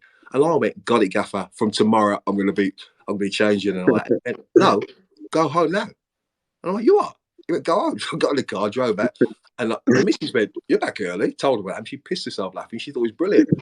So I go back in, and obviously I've had my lesson again from Graham Taylor. Next day, he has a meeting with every player at the club, and says basically, what do you think's wrong with the club? What do you think? And I've gone in, and I'm sitting there with a physio, and I've said, look, I'm not happy with the physio, the treatment I had. They couldn't recognise my injury. I've been out for 8 months by now. They're on about taking a piece of bone from my hip and putting it in my pelvis. They've got no idea what's wrong with me. They've offered, in fact, Duggan offered me 20 grand to retire, and only the fact that I wouldn't accept it because I was like, no, why would I quit? Anyway, I basically just eviscerated the medical staff. I just said, I think it's a joke that we're cheap, we bring people in who are crap, can't do the job, and so your players are suffering. Like, you bought me for so much money, you can't get anything from me, you can't get me fit, and so I'm saying my piece anyway. So he goes, okay then. He says, how do you think you played? I said, well, to be fair, I've had a go, but I've got my injury. Then they persuaded me to play with my injury. So we've gone through all of this, like. He says, yeah, he says, I can hear a load of excuses here. He says, at the end of the day, he says, you're not fit. I said, no. Any likely you've been fit soon? Not really, no. Okay. He says, anyway, he says, your brother, he says, your little brother plays with England youth team, Keith. Now, Keith's a left winger, all skill, left-footed and all that. A bit like Ginola, across the ball, throws hands in the air because the centre forwards don't head it in. And he goes, your brother's a lovely lad. He says, he played with me with England. He says, and I really like him. He said, he's a good-natured lad. He gets on well with everybody. Good attitude. He said, people like him. He's got good nature about him. You, on the other hand, never said another word. He just stared at me, and I was like, "Yeah." And he went, "That's it." He just left it. My 3 meetings with Graham Taylor basically were horribly wrongly, and I just thought, "Well, that's me done. There's no way this fella's going to have anything to do with me." And in the end, they got me. Jim Walker got me fit. And luckily, I got in the team. We played Bradford in the Zenith Data Cup, whatever it is, and we got beat. It was my first ever game. Back after 11 months out, and on the morning he said to me, "We were always warmed up in the morning," and he called us all together. As he warmed up, he saw me. He went, called me up. He says, "What about it?" And I thought he meant, because I'm not played for 11 months. I thought he meant being sub for the first team. And I went, "Oh, that'd be nice." And he went, "Everybody come in here." So everyone's got together. Oh, another meeting. He said, "This is what's wrong with this football club. I've just said to our centre forward, the one, runs around with his socks around his ankles, always fighting people, always got a word to say to everybody. He's loud as like, and a lot of noise, no substance. That one." And I'm going, "Hang on a minute." And he said, "No, I've got the mic." I said to him, "Would you like to play for the club you're proposed to support?" And his response to me was, "Ooh, that would be nice." And I went, "No, you didn't. And I was like, and he went, "I've got the mic, I'm talking. Shut up." So I had to stand there where he basically killed me again. He goes, "This is what's wrong with the football club. I can't even get my centre forward to want to play for this football club. You're playing tonight, so you better do well." So I go and play. We played Bradford. We got beat 5-0. I got brought up after 60 minutes, but I played well. And next morning, he called me in, and I thought I was just going in for a bath and a sauna. And he took me to Aston Park and ran me all over Aston Park. And I'd been out with Gary Shaw the night. I got back at 4 a.m. So when I went in, I thought, I'm going to have a bath and the sauna. I'm going to sleep it off. Yeah. He took me to parts of Aston Hall.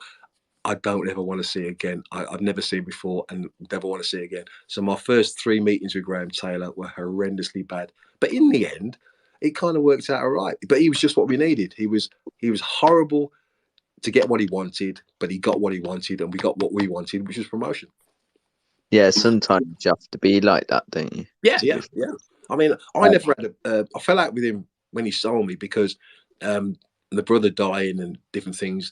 We had a little set to. We never spoke for about 15 years, and then one day I went to the 2020 cricket at Warwickshire. I walked in and Martin Smith had the box, and he said to me, "Oh, I've got a mate of yours here."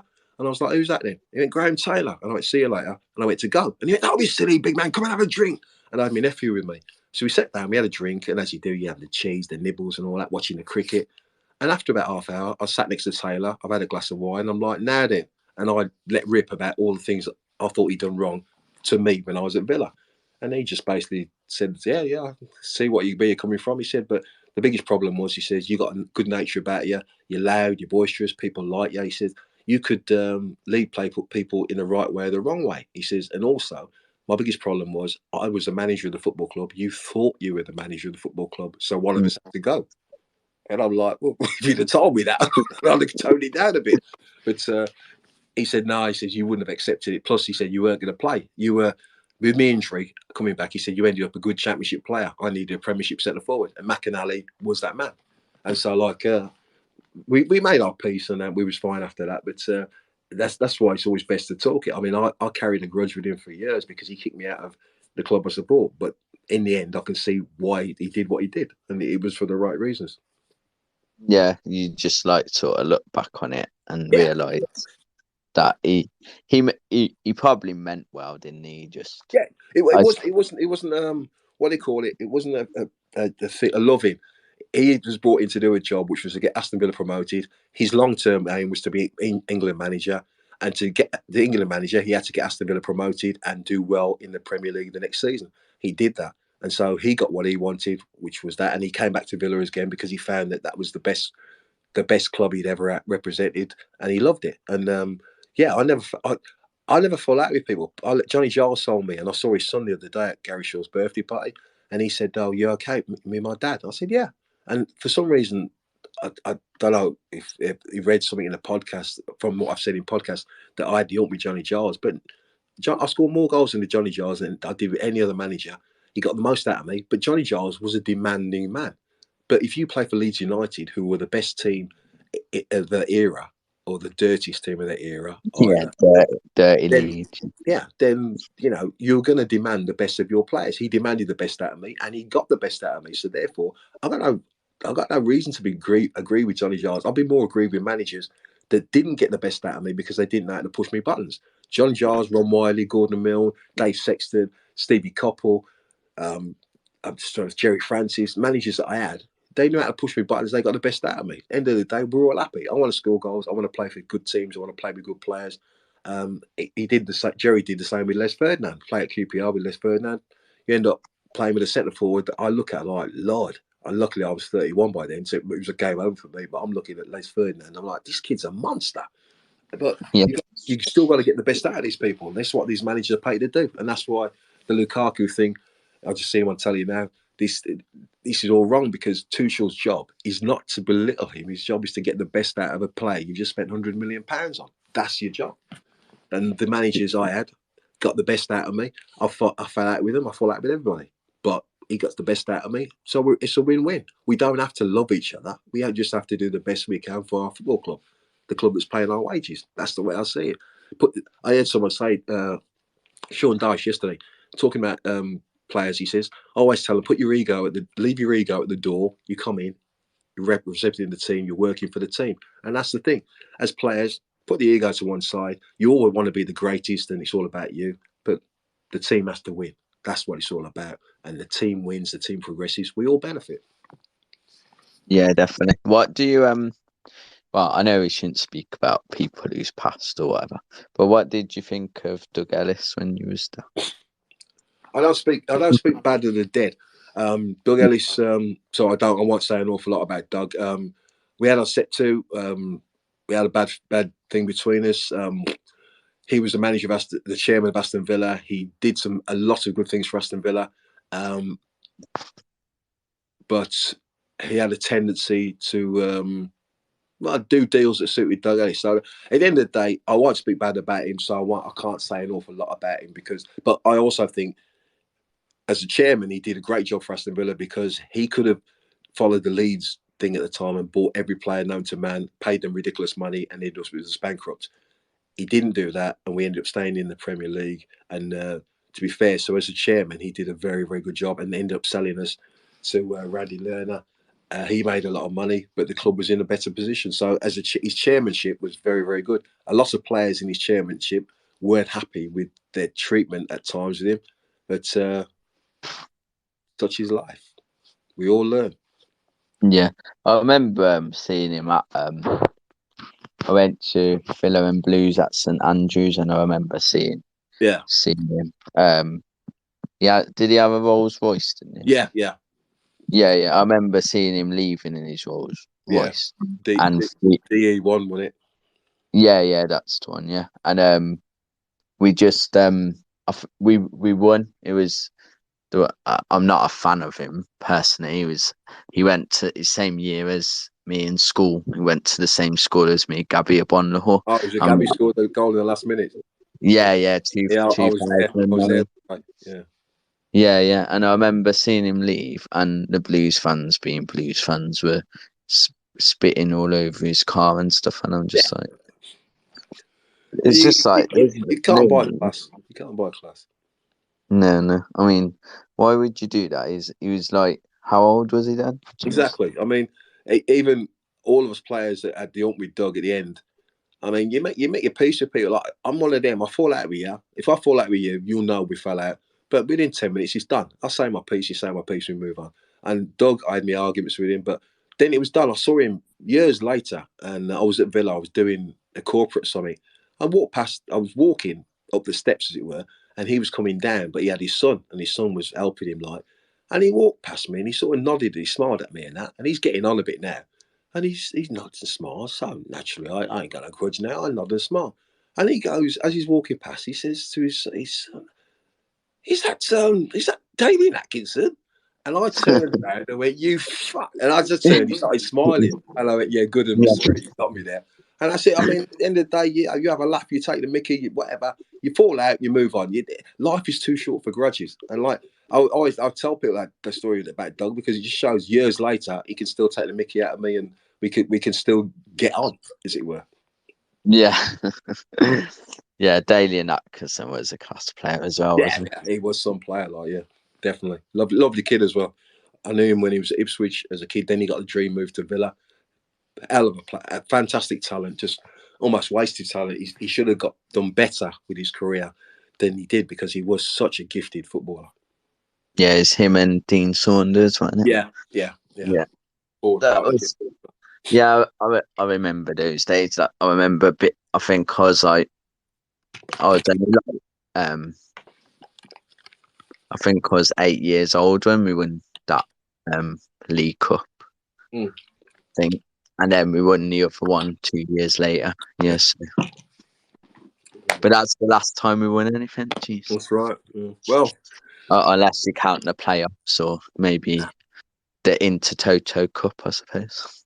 After time with this new fella, we got half a chance. If this thing works out how we all want it to, and he gets the opportunities and things work out next season, we got half a chance of doing something. We look in a situation or position where now we're better suited to maybe actually win something or get close to winning something. Whereas before, much I love Dean did ever so well, but Dean took us to a level. He got us to a certain point, but could we go much further than that? I doubt it. This fella, maybe he can take us a bit further. Yeah, definitely. There is one a request again, but I don't know how long you got, because you got to get up early, I think. Yeah, I've been up since 5 o'clock today, so this morning. So I'm going to bed. I've been up since 4:40 a.m. So right. I'm normally, to be fair, I'm normally I'm normally falling asleep on these by now. But right. All right. Well, last one. Let's do whatever the request is. Okay. Well, his name's Joel, so I just let him on. Okay. Cool. I think he's been waiting a while. So, right. Hello, Joel. Oh, hello. Thanks. I thought I was just about to miss out. Thanks for having me on. I just have 2 quick questions for you, Gary. I'm speaking to you. Elder Villa legends, I love speaking to them. Thank you. 2 quick questions. One just for next season. What position do you think we should be aiming for? And then my second question is, how would have the older guard had dealt with a situation that Foden was in at the boxing? I presume you would have had a couple of mates with you. Yeah. That does.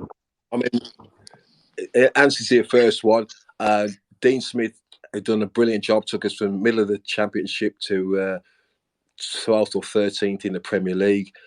They felt, and I was told this right early in the season, that this could be Dean's last year, and I was like, I'll behave. But the more you see the way the teams played, the more you say the way things was going, then probably was going to be his last season. But if you get rid of Dean because you potentially can finish 13th in the league, you've got to be looking to be finishing 7th or 8th or whatever. So next season, I would like to feel with the players we bring in, with the manager doing what he's got to do, that we've got to be trying to attack the European spot. So whether it's 7th or 8th or what's it, that Confederations Trophy or whatever they call it now, maybe something like that. But we've got to be looking to at least look like we're trying to get into the European spots, because to move this club further forward, 13th place next season is not going to be good enough.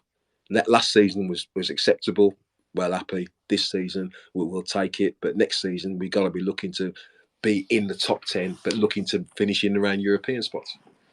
The second question, the boxing. I'm like a lot of players, because I do go to places sometimes on my own. But if I was going to boxing, then and it's a fight like this where everybody wants to be there, then I would imagine my brothers would be there and people I know would be there. So I'd be mob-handed. And like, yes, generally when I was a player, there was a tendency for me to be hot and like, want to get involved in stupidness. If people wanted to fight, then fair enough. If it's got to be like that way, it's got to be that way. But the tendency nowadays is players have bodyguards and all that, and they take them away from all that. That's why I was surprised with Foden, the way the thing developed so quickly, because they have little rooms they take them to. They can have a drink there and all that, and you're away from. Because there's going to be people in a city like Manchester or wherever, there's going to be people who want to wind you up, who want to get a reaction. I saw something about Jordan Pickford the other day, and I think at the boxing, and they were saying to him, they're taking a mickey out of him, saying he's got little hands, little arms. He couldn't grab the ball and that, and started ripping him. And this, you imagine they've had a drink and they're ripping him. And there's only so much stick you can take before you kick off, like. And apparently he's not happy. He's kicked off a little bit. But yeah, people. That's where you need your friends or people to keep you calm and say, "Big man, walk away from this." Because our natural tendency, we all take a bit of stick, jokey stick. But if it just continues and continues, then you're going to end up fighting, aren't you? Yeah, I was a bit shocked. I've been to a couple of AJ fights, and every single one, always been fights in there. So very shocked to see a group of players mobbing him and his family, and then he didn't really have any security. Yeah, well, that's a mistake on his part, because most footballers now, you can't just wander into places. I mean, I was years ago, I was with my lad, we went to the Villa Player of the Year thing, and we sitting at the table, and Solano and all them are there, and like when they went to my boy wanted all the autographs and that, and he got a couple, and then he didn't want any more. I said, "What's the matter? What?" And he said, "Oh, they don't really mix and that." But the thing was, if one went to the toilet, they all went together. They didn't mix with fans and chat with fans. Like back in our day, if you get cornered by fans and that and been told you're crap, which happened on a regular basis, then you had to take it and have some banter with them or chat with them and that. But nowadays, players don't get themselves in that situation. That's why I'm surprised the Foden situation got out of hand as it did, because there were people around him. And next thing, people are throwing punches and all sorts. Most players have security. They go to dues. They have a couple of people with them just to make sure it doesn't get out of hand. Because the tendency is, you're a multimillionaire, you're in your 20s, this guy's been working, he looks at you and thinks, that tosser, he's living the life of Riley. And I'm not having it, and all of a sudden it gets out of hand quickly, especially if you had a drink. No, yeah, I think that was the biggest shock. But yeah, I'm with you with the position we should finish next season. So hopefully we can get into Europe, then we can hopefully go on a European tour. Yeah, I mean, it'd be nice. I mean, I don't know if you know, but apparently we won the European Cup in '82, and all my mates, they all keep, "Oh, that's all you ever talk about." So like, it would be nice to get back into Europe and compete in Europe, and hopefully, I'm not saying we're going to win the European Cup, but if we compete in Europe on a regular basis, we can only get stronger for the Premier League. So that's where I want to see us, competing in Europe, having the right go, and then we see what happens, because who knows, we could develop from there. At the minute, we've got to be trying to get in that. We've got to be going for it, get in that situation, because the club that stands still goes backwards, and clubs, because all the clubs are always spending money, and before you know it, they're past you. We've got to keep progressing. So we've got to get better players. We've got to get stronger. We've got better organised. We've got to score more goals. We've got to defend better. We just got to move forward, and that nothing stands still. We have to move forward, because not just because we're Aston Villa, but we're Aston Villa. We have to go forward. Yeah, I think the fans would really appreciate it, even if we got into the, what's it called, not the Confederations Cup, but Yeah, call yeah. it the Yeah, baby. Yeah, we used to call it the cup runners up, cup, because they just making up cup names, aren't they? I'll call it this one, like. But it's a great opportunity to play in Europe, to develop your game. I mean, I played for England 21s. When I played for them against Hungary and played for that, you learn so much playing against different players and that, foreign players as well. So, like, yeah, it can only be good for the players here to develop their game, to play against different players, play in Europe, travel and play on a Thursday and then a Sunday, and learn to do that as well as compete on all four fronts in England. It can only help this club. Yeah. Well, thanks for asking my questions. And, no problem. Good questions, big fella. No worries. I'll listen to you this weekend. All right, nice one.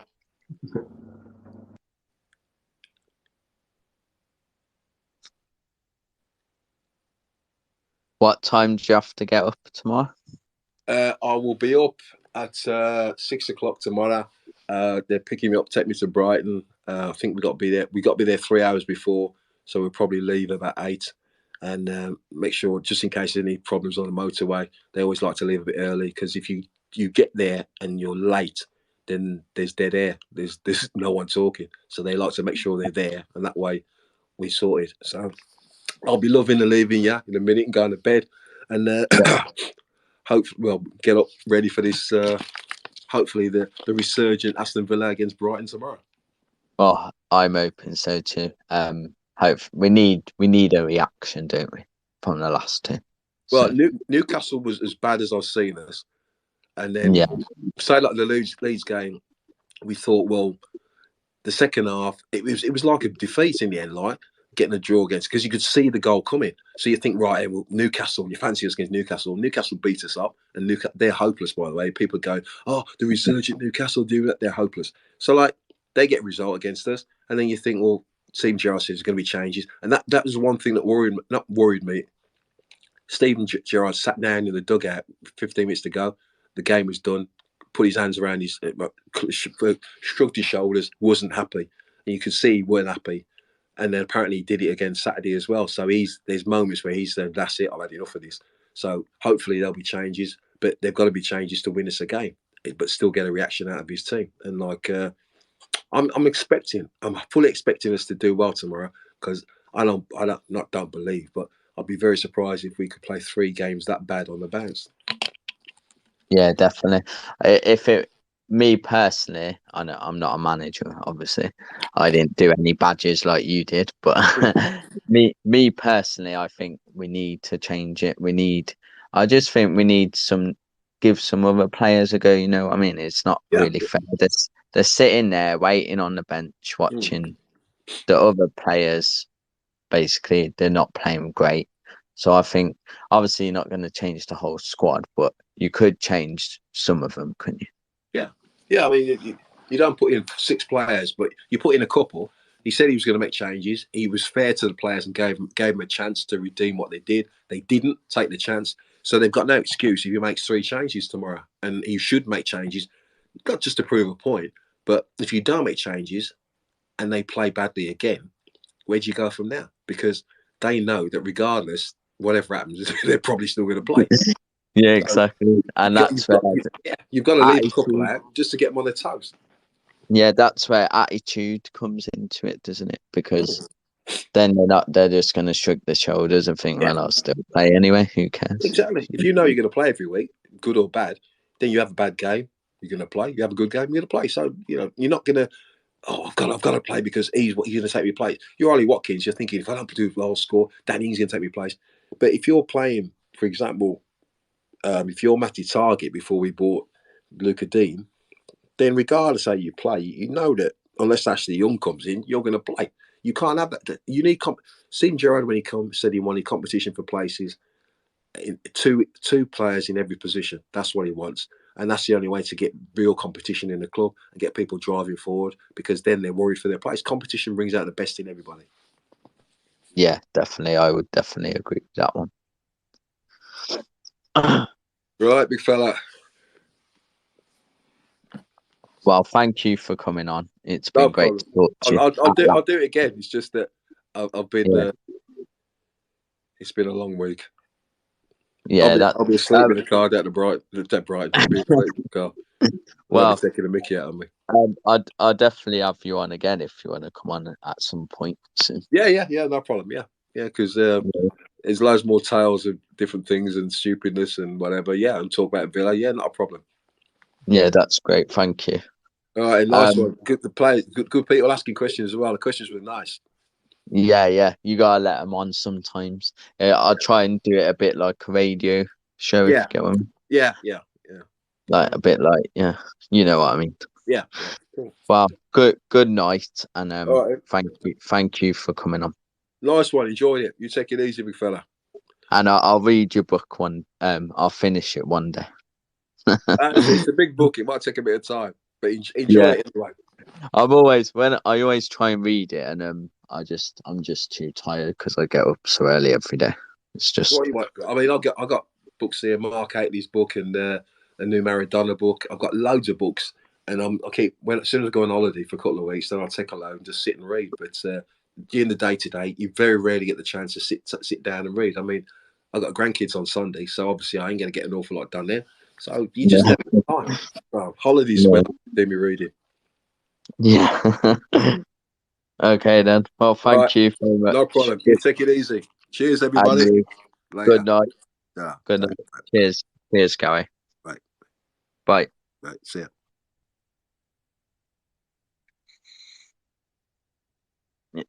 Are you still there, Joel? Yeah. Still, yeah. Yeah. Thanks for coming on as well.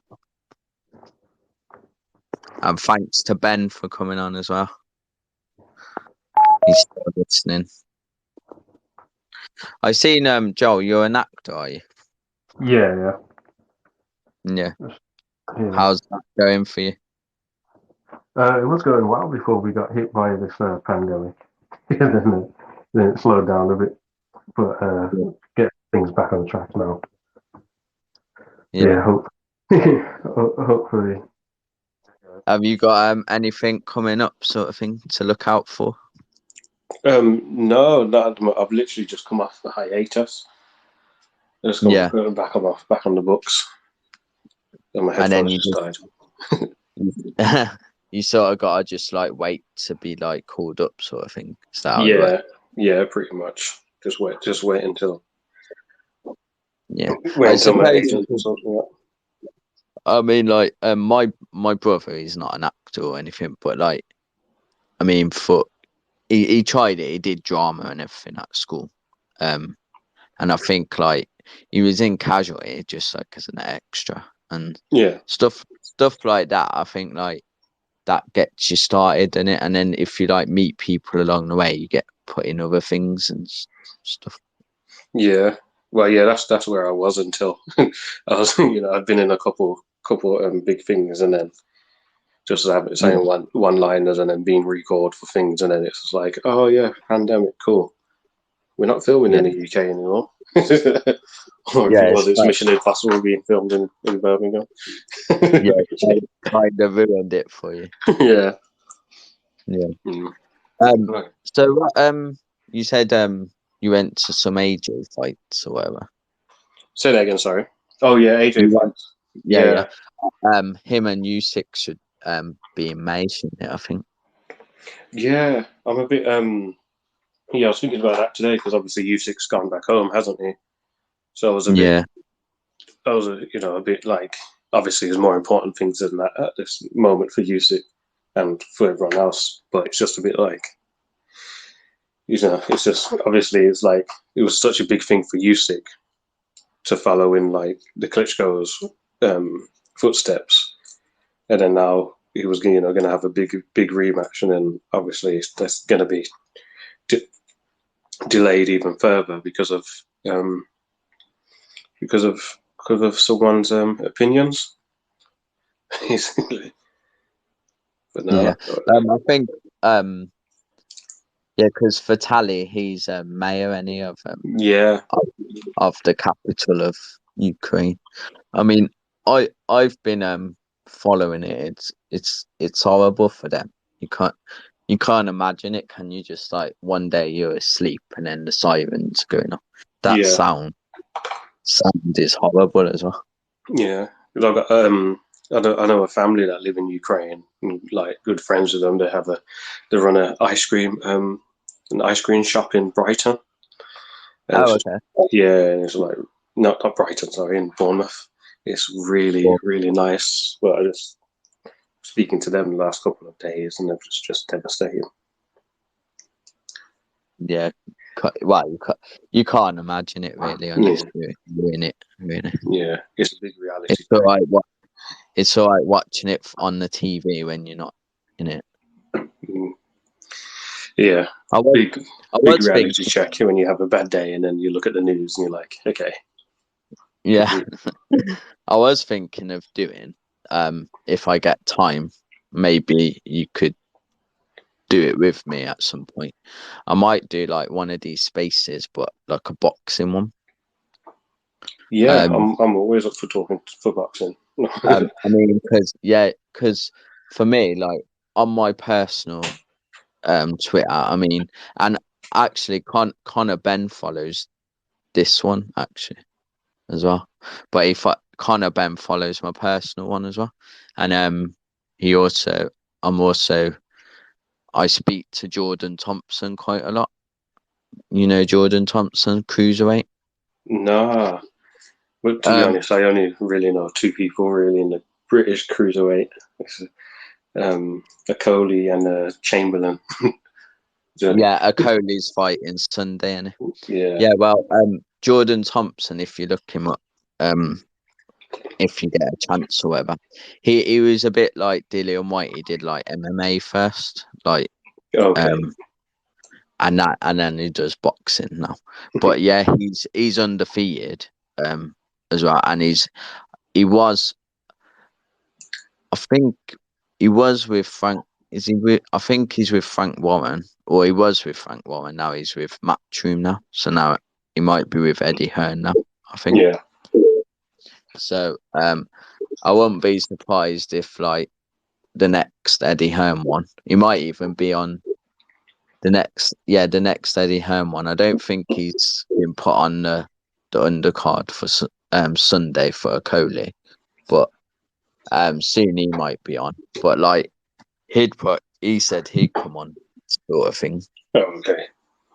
My one of my schoolmates who I used to play for Villan until he was 15. He was in a Michael Brighton, Nathan D'Alfonso, Barry Bannon's group. Reece Taylor. He transferred to be a boxer. Now he's the smallest professional boxer in the UK. Oh, really? Yeah, I can get him on as well. Smallest professional boxer. How tall is he then? He's like, I think he's, I don't know, because I grew up with him. I never really seen him as that small, and until you step back and you're like, oh yeah, you are actually. I think he's just above 5 foot. Really? I was sure I'm about 5'4", 5'5". I thought I was sure. Yeah, Reece Taylor. Yeah, I remember I've heard his name before. Is he quite good in Yeah, he's very like his style is kind of like a very counterpuncher, like got a lot of power. Because obviously he gets his power from his legs. Being an ex-footballer. That's the thing. With us short people, shouldn't underestimate the short people. I mean, like, I've had a few little fights. Not that I'm saying I'm a hard nut or anything, but the short people, I remember I had a fight with a lanky kid at school. He was like 6 foot, whatever. He's probably a foot taller than me, and I just give him an uppercut. It was easy for me because he had to punch down, if you get what I mean. So he could only really punch my head, where I had like. Yeah, that's I always. It's that thing where people just look at him like, oh yeah, it's a small person. It's all right. I just push him over. You're like, no, it's not gonna happen. Yeah, but there's been some good short footballers, hasn't there? Buendia is quite short, I think. Yeah, And then yeah. I won't say Scotty Hogan because he's Yeah, I thought he was good. No one was seeing his runs. yeah. And then Alan Wright, he was a good player for Villa. Oh yeah. Oh, and also I always remember Sean Wright Phillips for He was quite short, wasn't he? I think. I remember he got tackled by Sean Wright Phillips got tackled by Freddie Balmer, and he like did a front flip. yeah. Sterling's quite short, isn't he? I think. Yeah. Well, he looks short when you see him on the box. Yeah. Do you go? Are you going to the Villa game tomorrow? No, I'm babysitting tomorrow. I'm not babysitting. I'm looking after my son tomorrow. Yeah. I have to do that every day because I've got like 3 kids. Yeah. Yeah, I can't. When I go. Sorry, what was you saying? Oh no, I was just gonna. He was just He's been in a theatre show, and he's just had his last show, and his mum's been taking him to the show every day. So it's just. So he's following in your footsteps. Well, it was one of our mates just said that they were looking for a baby. So yeah, and then he's only 5 months old. So we're like, yeah, of course. He's going to be one of those old men that tell little kids like, "Oh, when I was your age, I was working." Yeah. Well, that's the thing, isn't it? A lot of child actors didn't. I'm not saying that he might do it. He might be like a child actor, like I don't know, like a Macaulay Culkin or something. But hopefully not. Yeah. I mean, when they get, it happens to them like when they go like adult, they didn't really do much. Yeah, that's it's like the lady from Matilda, the kid who played Matilda. Yeah. I can't remember her name now.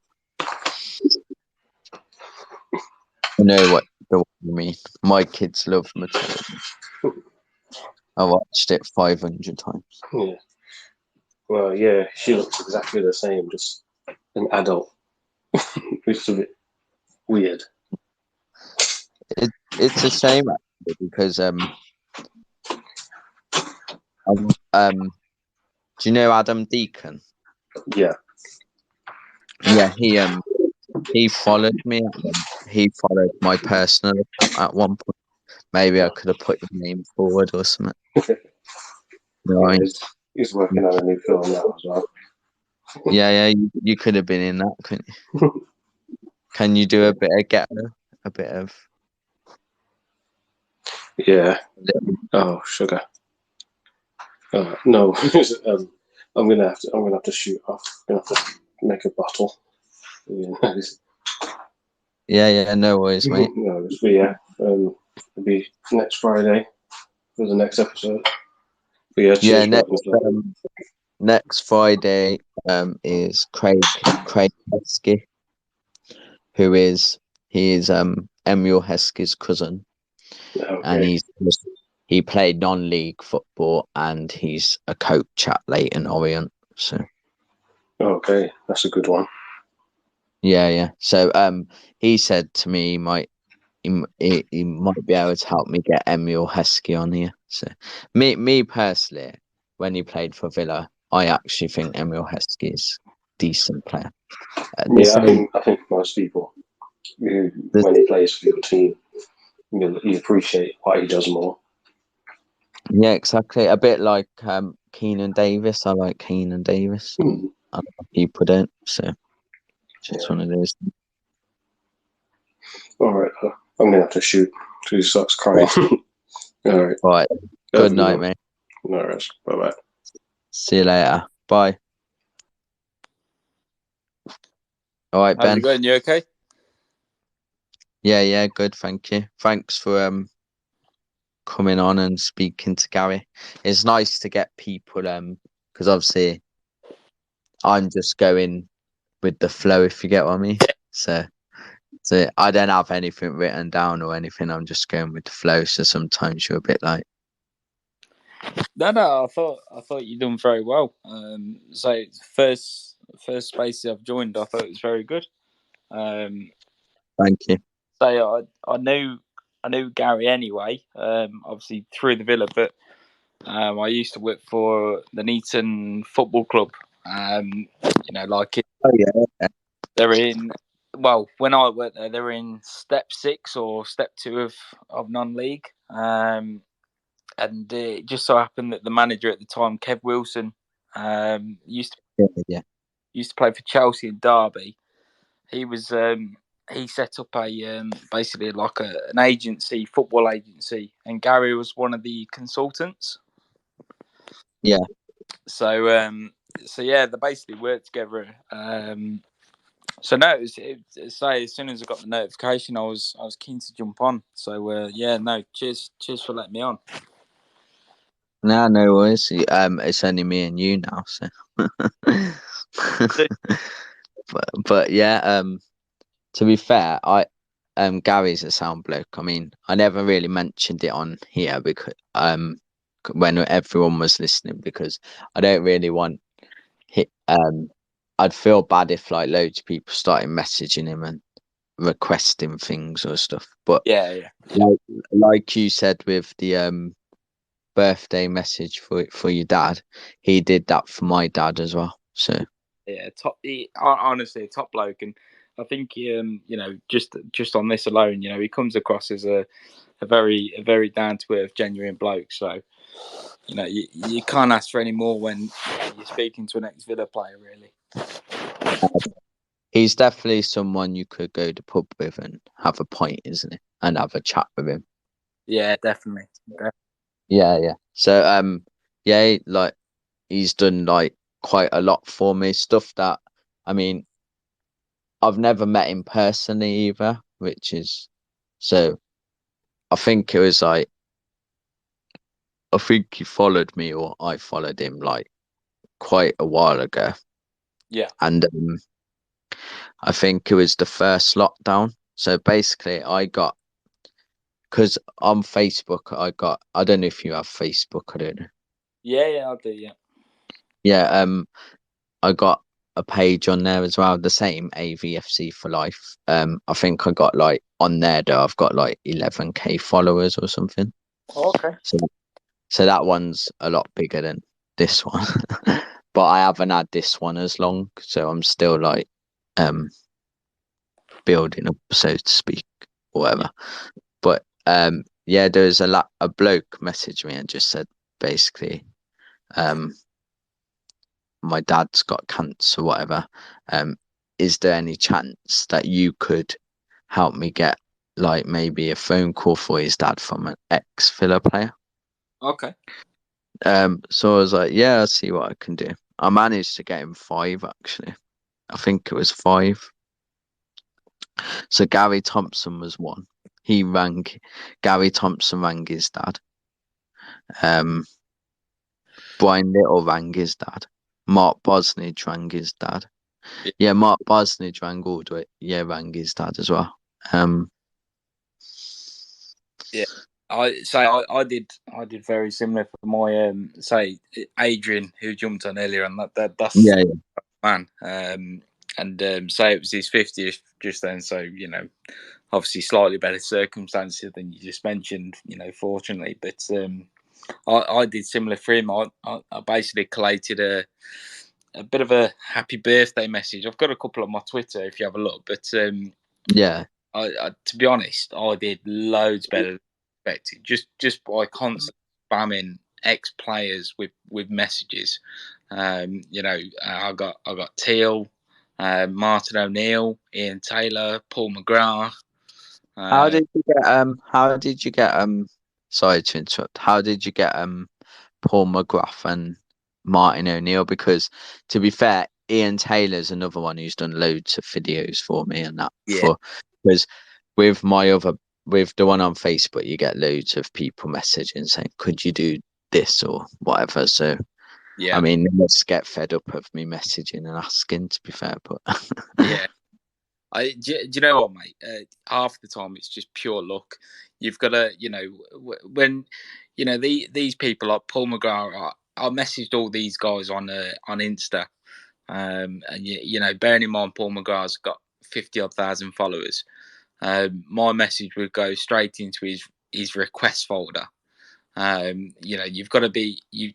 It must have been pure luck that he decided, or whoever is running his account decided to look at in the folder at that time, and send a message towards the top. But to be honest, I must have spent about a month constantly messaging these players. I mean, I even got Martin Lawson at the end, and his profile's private. yeah. So say I've got all these on my camera roll. Happy to send them through. But I'd say honestly, it turned out I got about 15 minutes worth in the end of about ex-Villa players just wishing my dad a happy birthday. Some of them went like, some of them recorded like minute-long clips, just like really going over the top, but it was class. Yeah. But yeah, no, it's just pure luck. You've just got to constantly message them and then just hope that one day they just open that folder and your message is near the top. Because luckily most of them being ex-players, they realise that the support is still there for them, so they're willing to go out of the way and do a little, just spend 1 minute doing a video. Yeah, well, a lot of them do it on is it Cameo or whatever? I think. Yeah, that's the thing. I had a couple of people get back to me straight away saying, yeah, you can find me on Cameo. You'd click on the link and it'd be about 25 50 quid for 5 minute video or whatever. Yeah, Tony Cascarino got back to me, and he did me as well, and he did the same. Yeah, and I thought, no, I ain't bothering. And then about an hour later, Paul McGrath sent me a video, and I'm thinking, hold on, Paul McGrath's 10 times the legend for Villa than Tony. and that means more to me, the fact that an ex-player would just go out the way to record a quick video instead of asking for 30, 50 quid. You know what I mean? Yeah, exactly. And like you said, I think Tony Cascarano, he didn't even bother about Villa, does he? So nah, that's it. That's one of the reasons.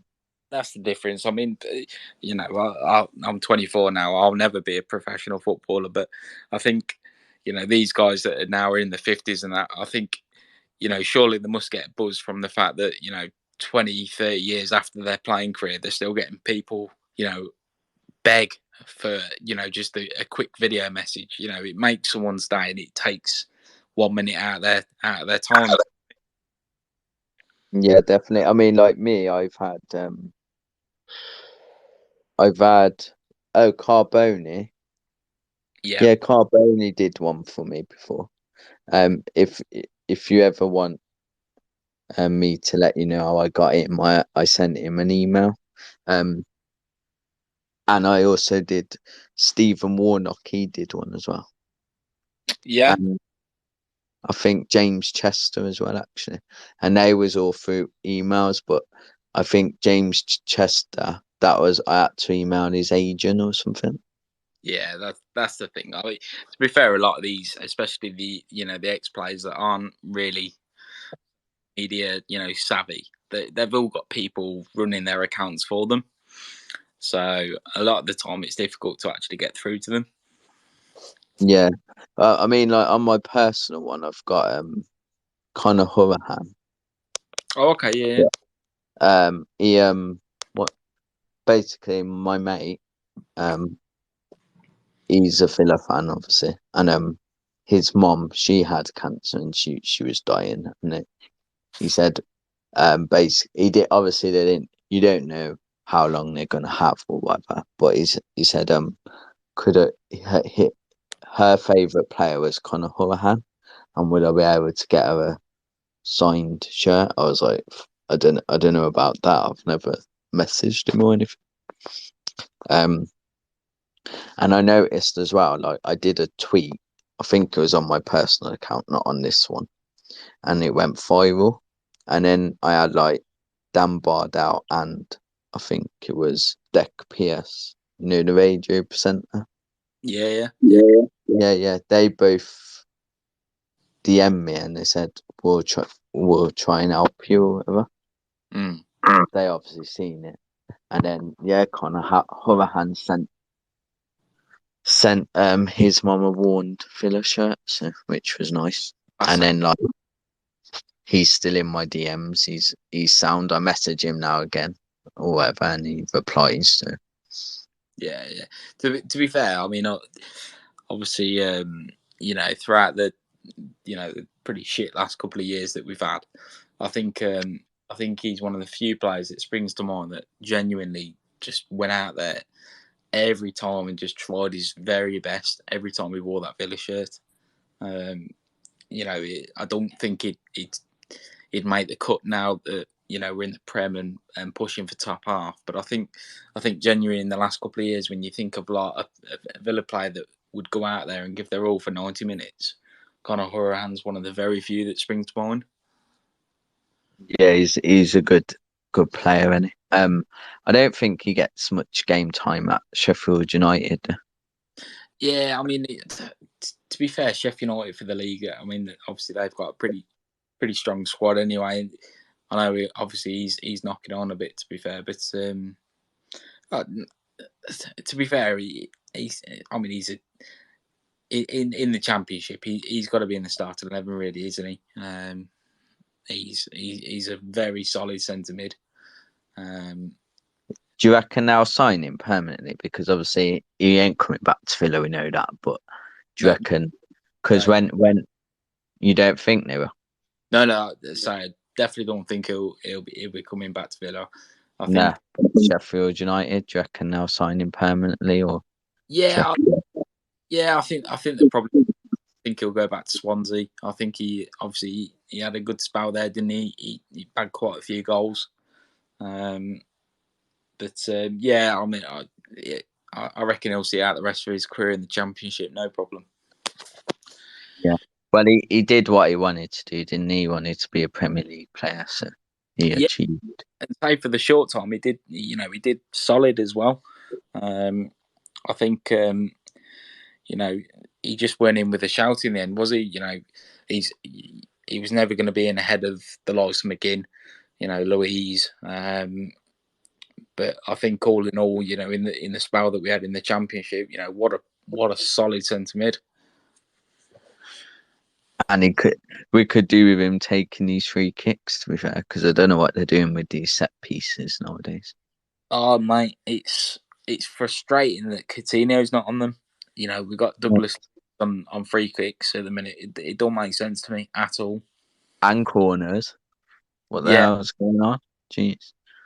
Yeah, it's so I don't know. I mean, every set piece at the minute, I'd have Coutinho on them all day long.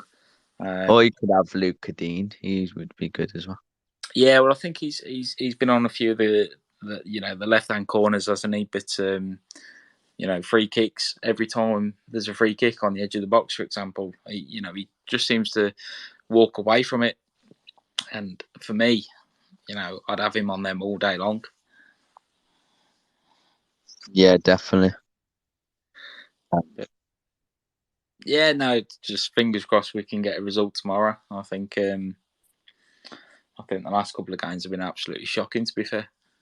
Yeah. Are you going up tomorrow? I'm not, unfortunately.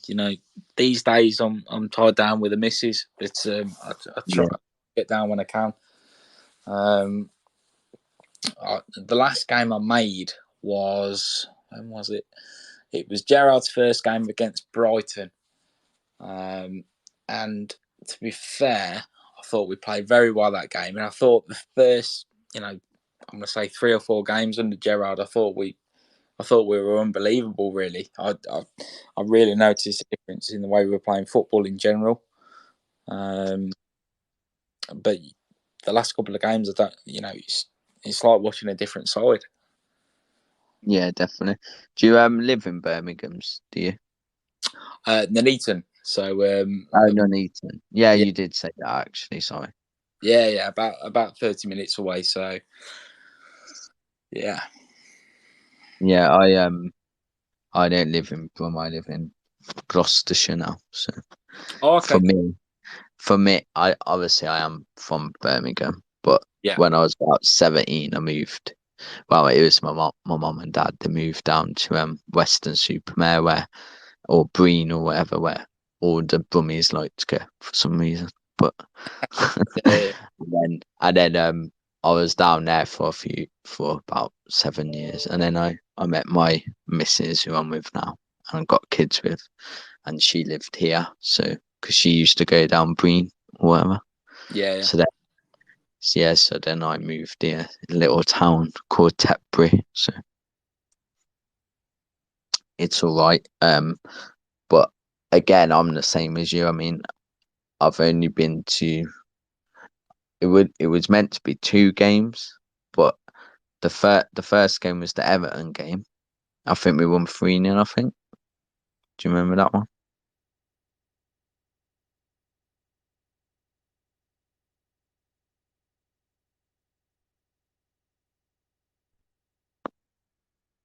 Hello.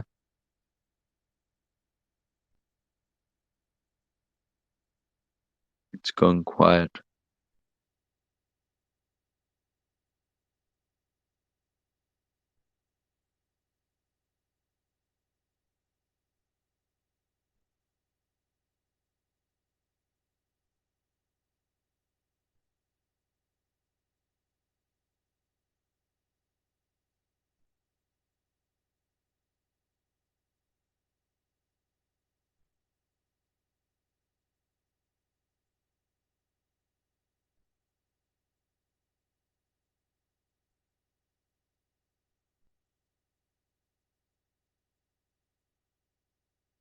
Can you hear me?